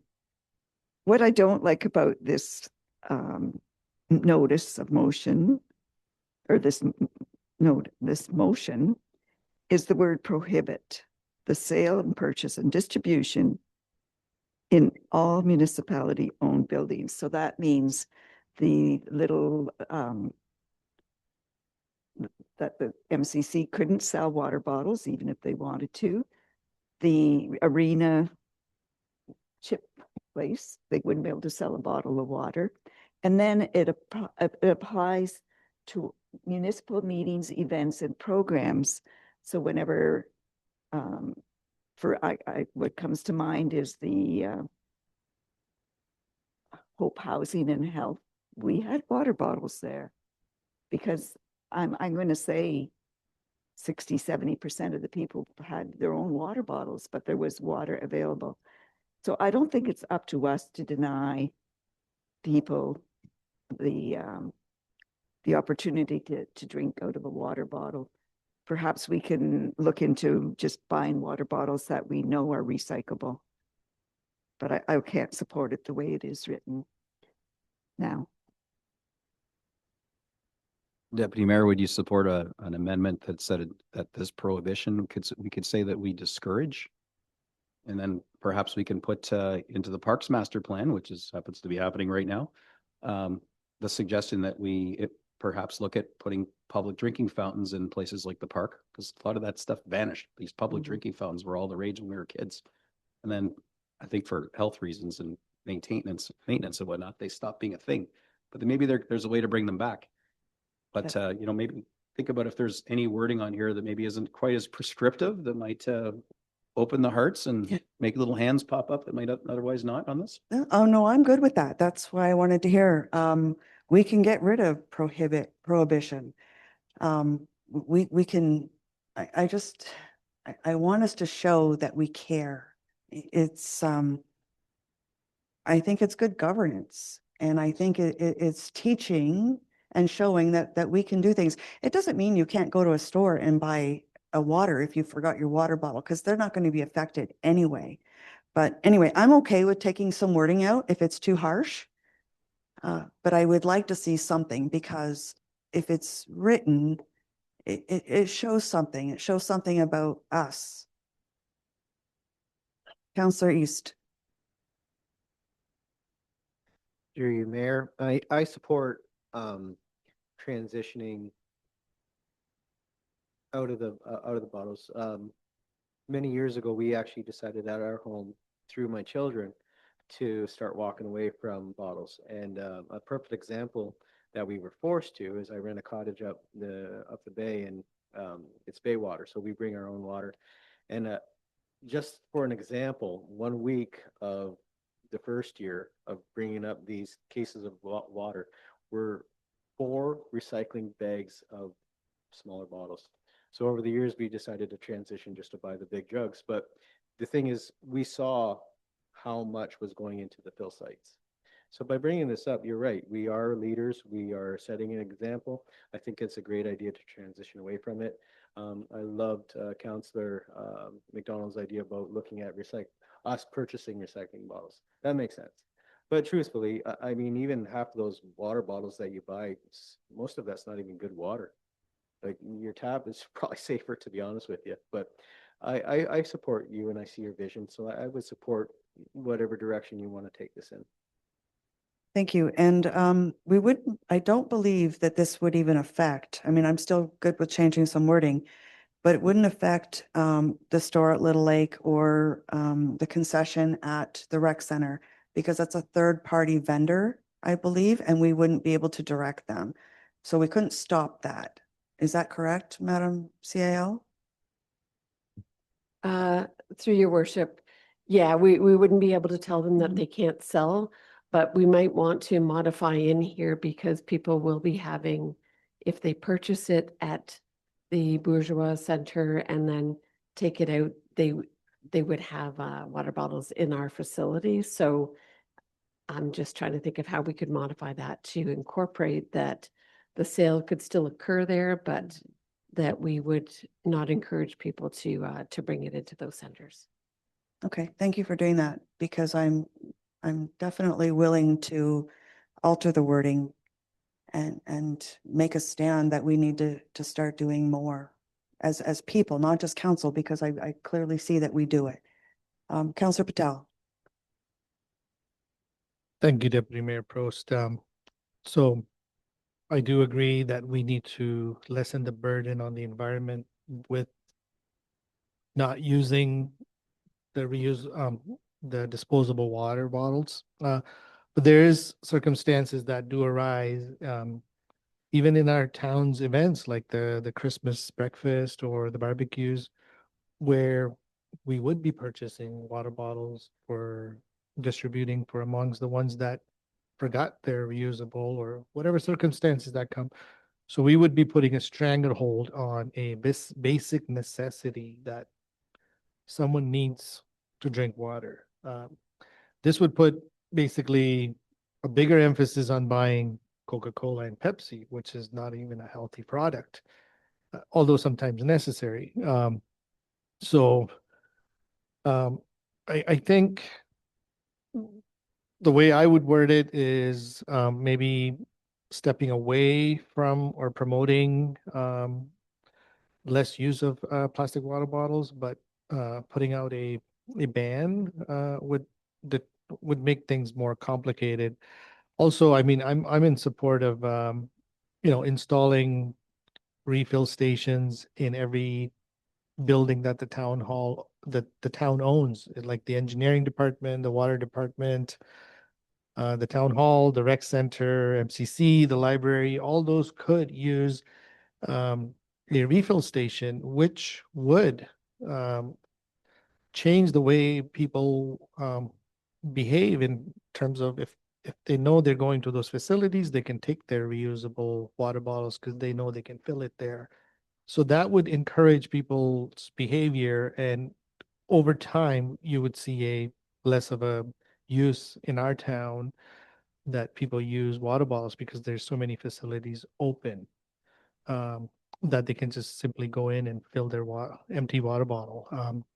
Like you look around the town hall or even in my own house that we use reusable water bottles all the time. You know, my wife, she stops me from buying water bottles reusable because I keep buying them all the time because I lose them. Just to give you an example, in our business, we have to provide shampoo and soap. Before it was becoming an industry standard, I took upon myself that I wanted to go into a dispensary system, and we've taken impact from the environment because those little shampoos and soaps that they get barely used, and all that plastic is going in the garbage. So if we start showing responsibility from our side that we are providing refillable water services, then I think people would change their behavior. So that's all I like to say. But putting out a ban outright could maybe make some difficulties in town-owned properties. Thank you. So I just want to clarify that I am suggesting that it's phased out and, you know, we'll learn other ideas and ways as we go, but also an alternative. If there's not a water station or cups available, then, you know, I mean, we don't sell it here anyway, but only if there's water available, and it has to be phased out slowly and properly. So I'm not asking for an outright ban. Councillor McDonald. Thank you, Mayor Gordon. May I suggest that you withdraw this motion and come back with a cleaner one that we're all on the same wavelength, but this isn't saying what we're feeling. Would that make sense to work together and come up with something cleaner in the future? Do you have something?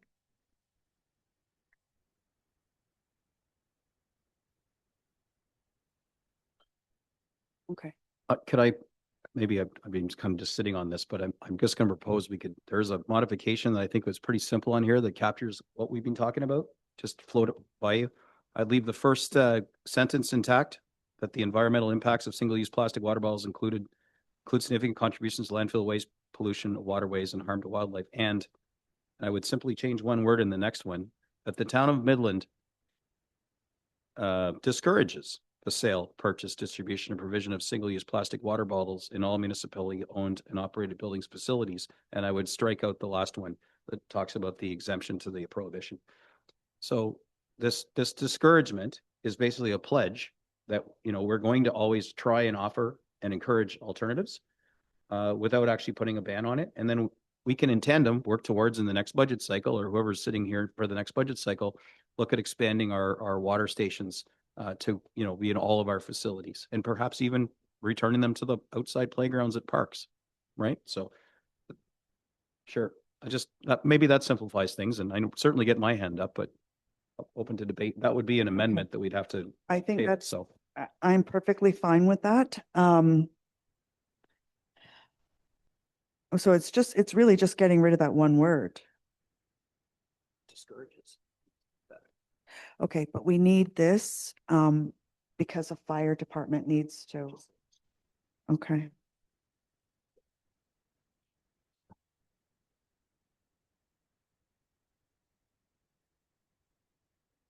Okay, I'm happy with what Mayor Gordon has suggested. And I mean, it plants the seed and we go from there. And it will be a phased in process and we'll see where it takes us. So just for clarity, we were removing the prohibit from the second paragraph or sentence, changing it to discourage, and then striking out the last sentence entirely that has the Madam CEO. Through your worship, our very astute deputy clerk here has indicated just because a whole paragraph is removed, it's not a friendly amendment at this point. So if there could be a majority vote taken to allow for that change, then we can put that on the table. That's fair. It feels like a bit of a hostile. But we haven't heard from Councillor Major, so maybe let's just keep the conversation going, and then we'll look at putting this full amendment in play, and then we can see if that one works. Okay, I'll make this fast, which I always do. Anyways, unbeknownst to some of the staff and counselors, at the Bourgeois Rec Center, there is a proper water, whatever you want to call it. And then once we find out, I'll have to ask Steve or I'll get a hold of Mitch, how many trailers we have like that was down at the town dock. And if we could put one, would be awesome once the splash pad's open, if we had one down there. But I'm not sure how many we got, but I know the rec center is hooked up. So, and I know at Bourgeois, we've got them, we don't take the big water containers. They're hooked right in, filtered the water out. So, you know, some of the facilities, we could look at that, and that's it. All right, well, Councillor Major, I believe we have one of those trailers, but the new water service that's going down to serve the splash pad, we're increasing the diameter of that pipe, and there's upgrades to the washroom as well. That wall, outdoor wall in the washroom, could lend itself nicely to a drinking fountain refill station. The only concern might be overnight. Yeah. No, they're fountains of refill, like the thing we have upstairs. But bottom line is that rather than putting the trailer down there, which has to get hooked to a fire hydrant, which there isn't one, we could look. So we could look at providing water down in the park area on that washroom. Like there's more than one washroom, but just further to what you're thinking, it's very doable at some point. But that is not part of this motion, and it's not funded, and that's going to be a topic for the next budget, which I think that Madam CEO is probably wanting to remind us on. So any more, we're going to have this amendment, and we can, Councillor East. Through your worship, could we add a line now that we're changing it to direct staff to investigate purchasing maybe 2 more water stations, and then at the same time direct staff to report on how much it would be to add that fountain down at the splash pad? That way at least we have some numbers to come back to. Food for That's really next budget thing. So, you know, new council will form mid-November, and hopefully there's some people here returning. Bring this with you and get it on the budget, because it won't take staff a long time to do that. But if we have no intention or real ability to do it before the next term, why encumber them with the research on that? So that's kind of, so I think we're going to see it happen, but we don't really need to mess around with this motion to do that.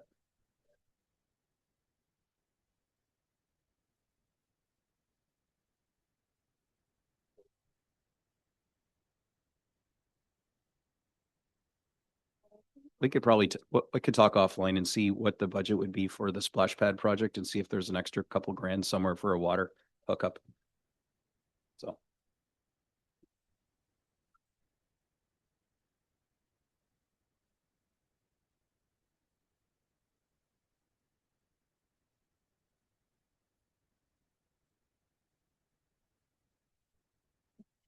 Yeah, one of us does to get.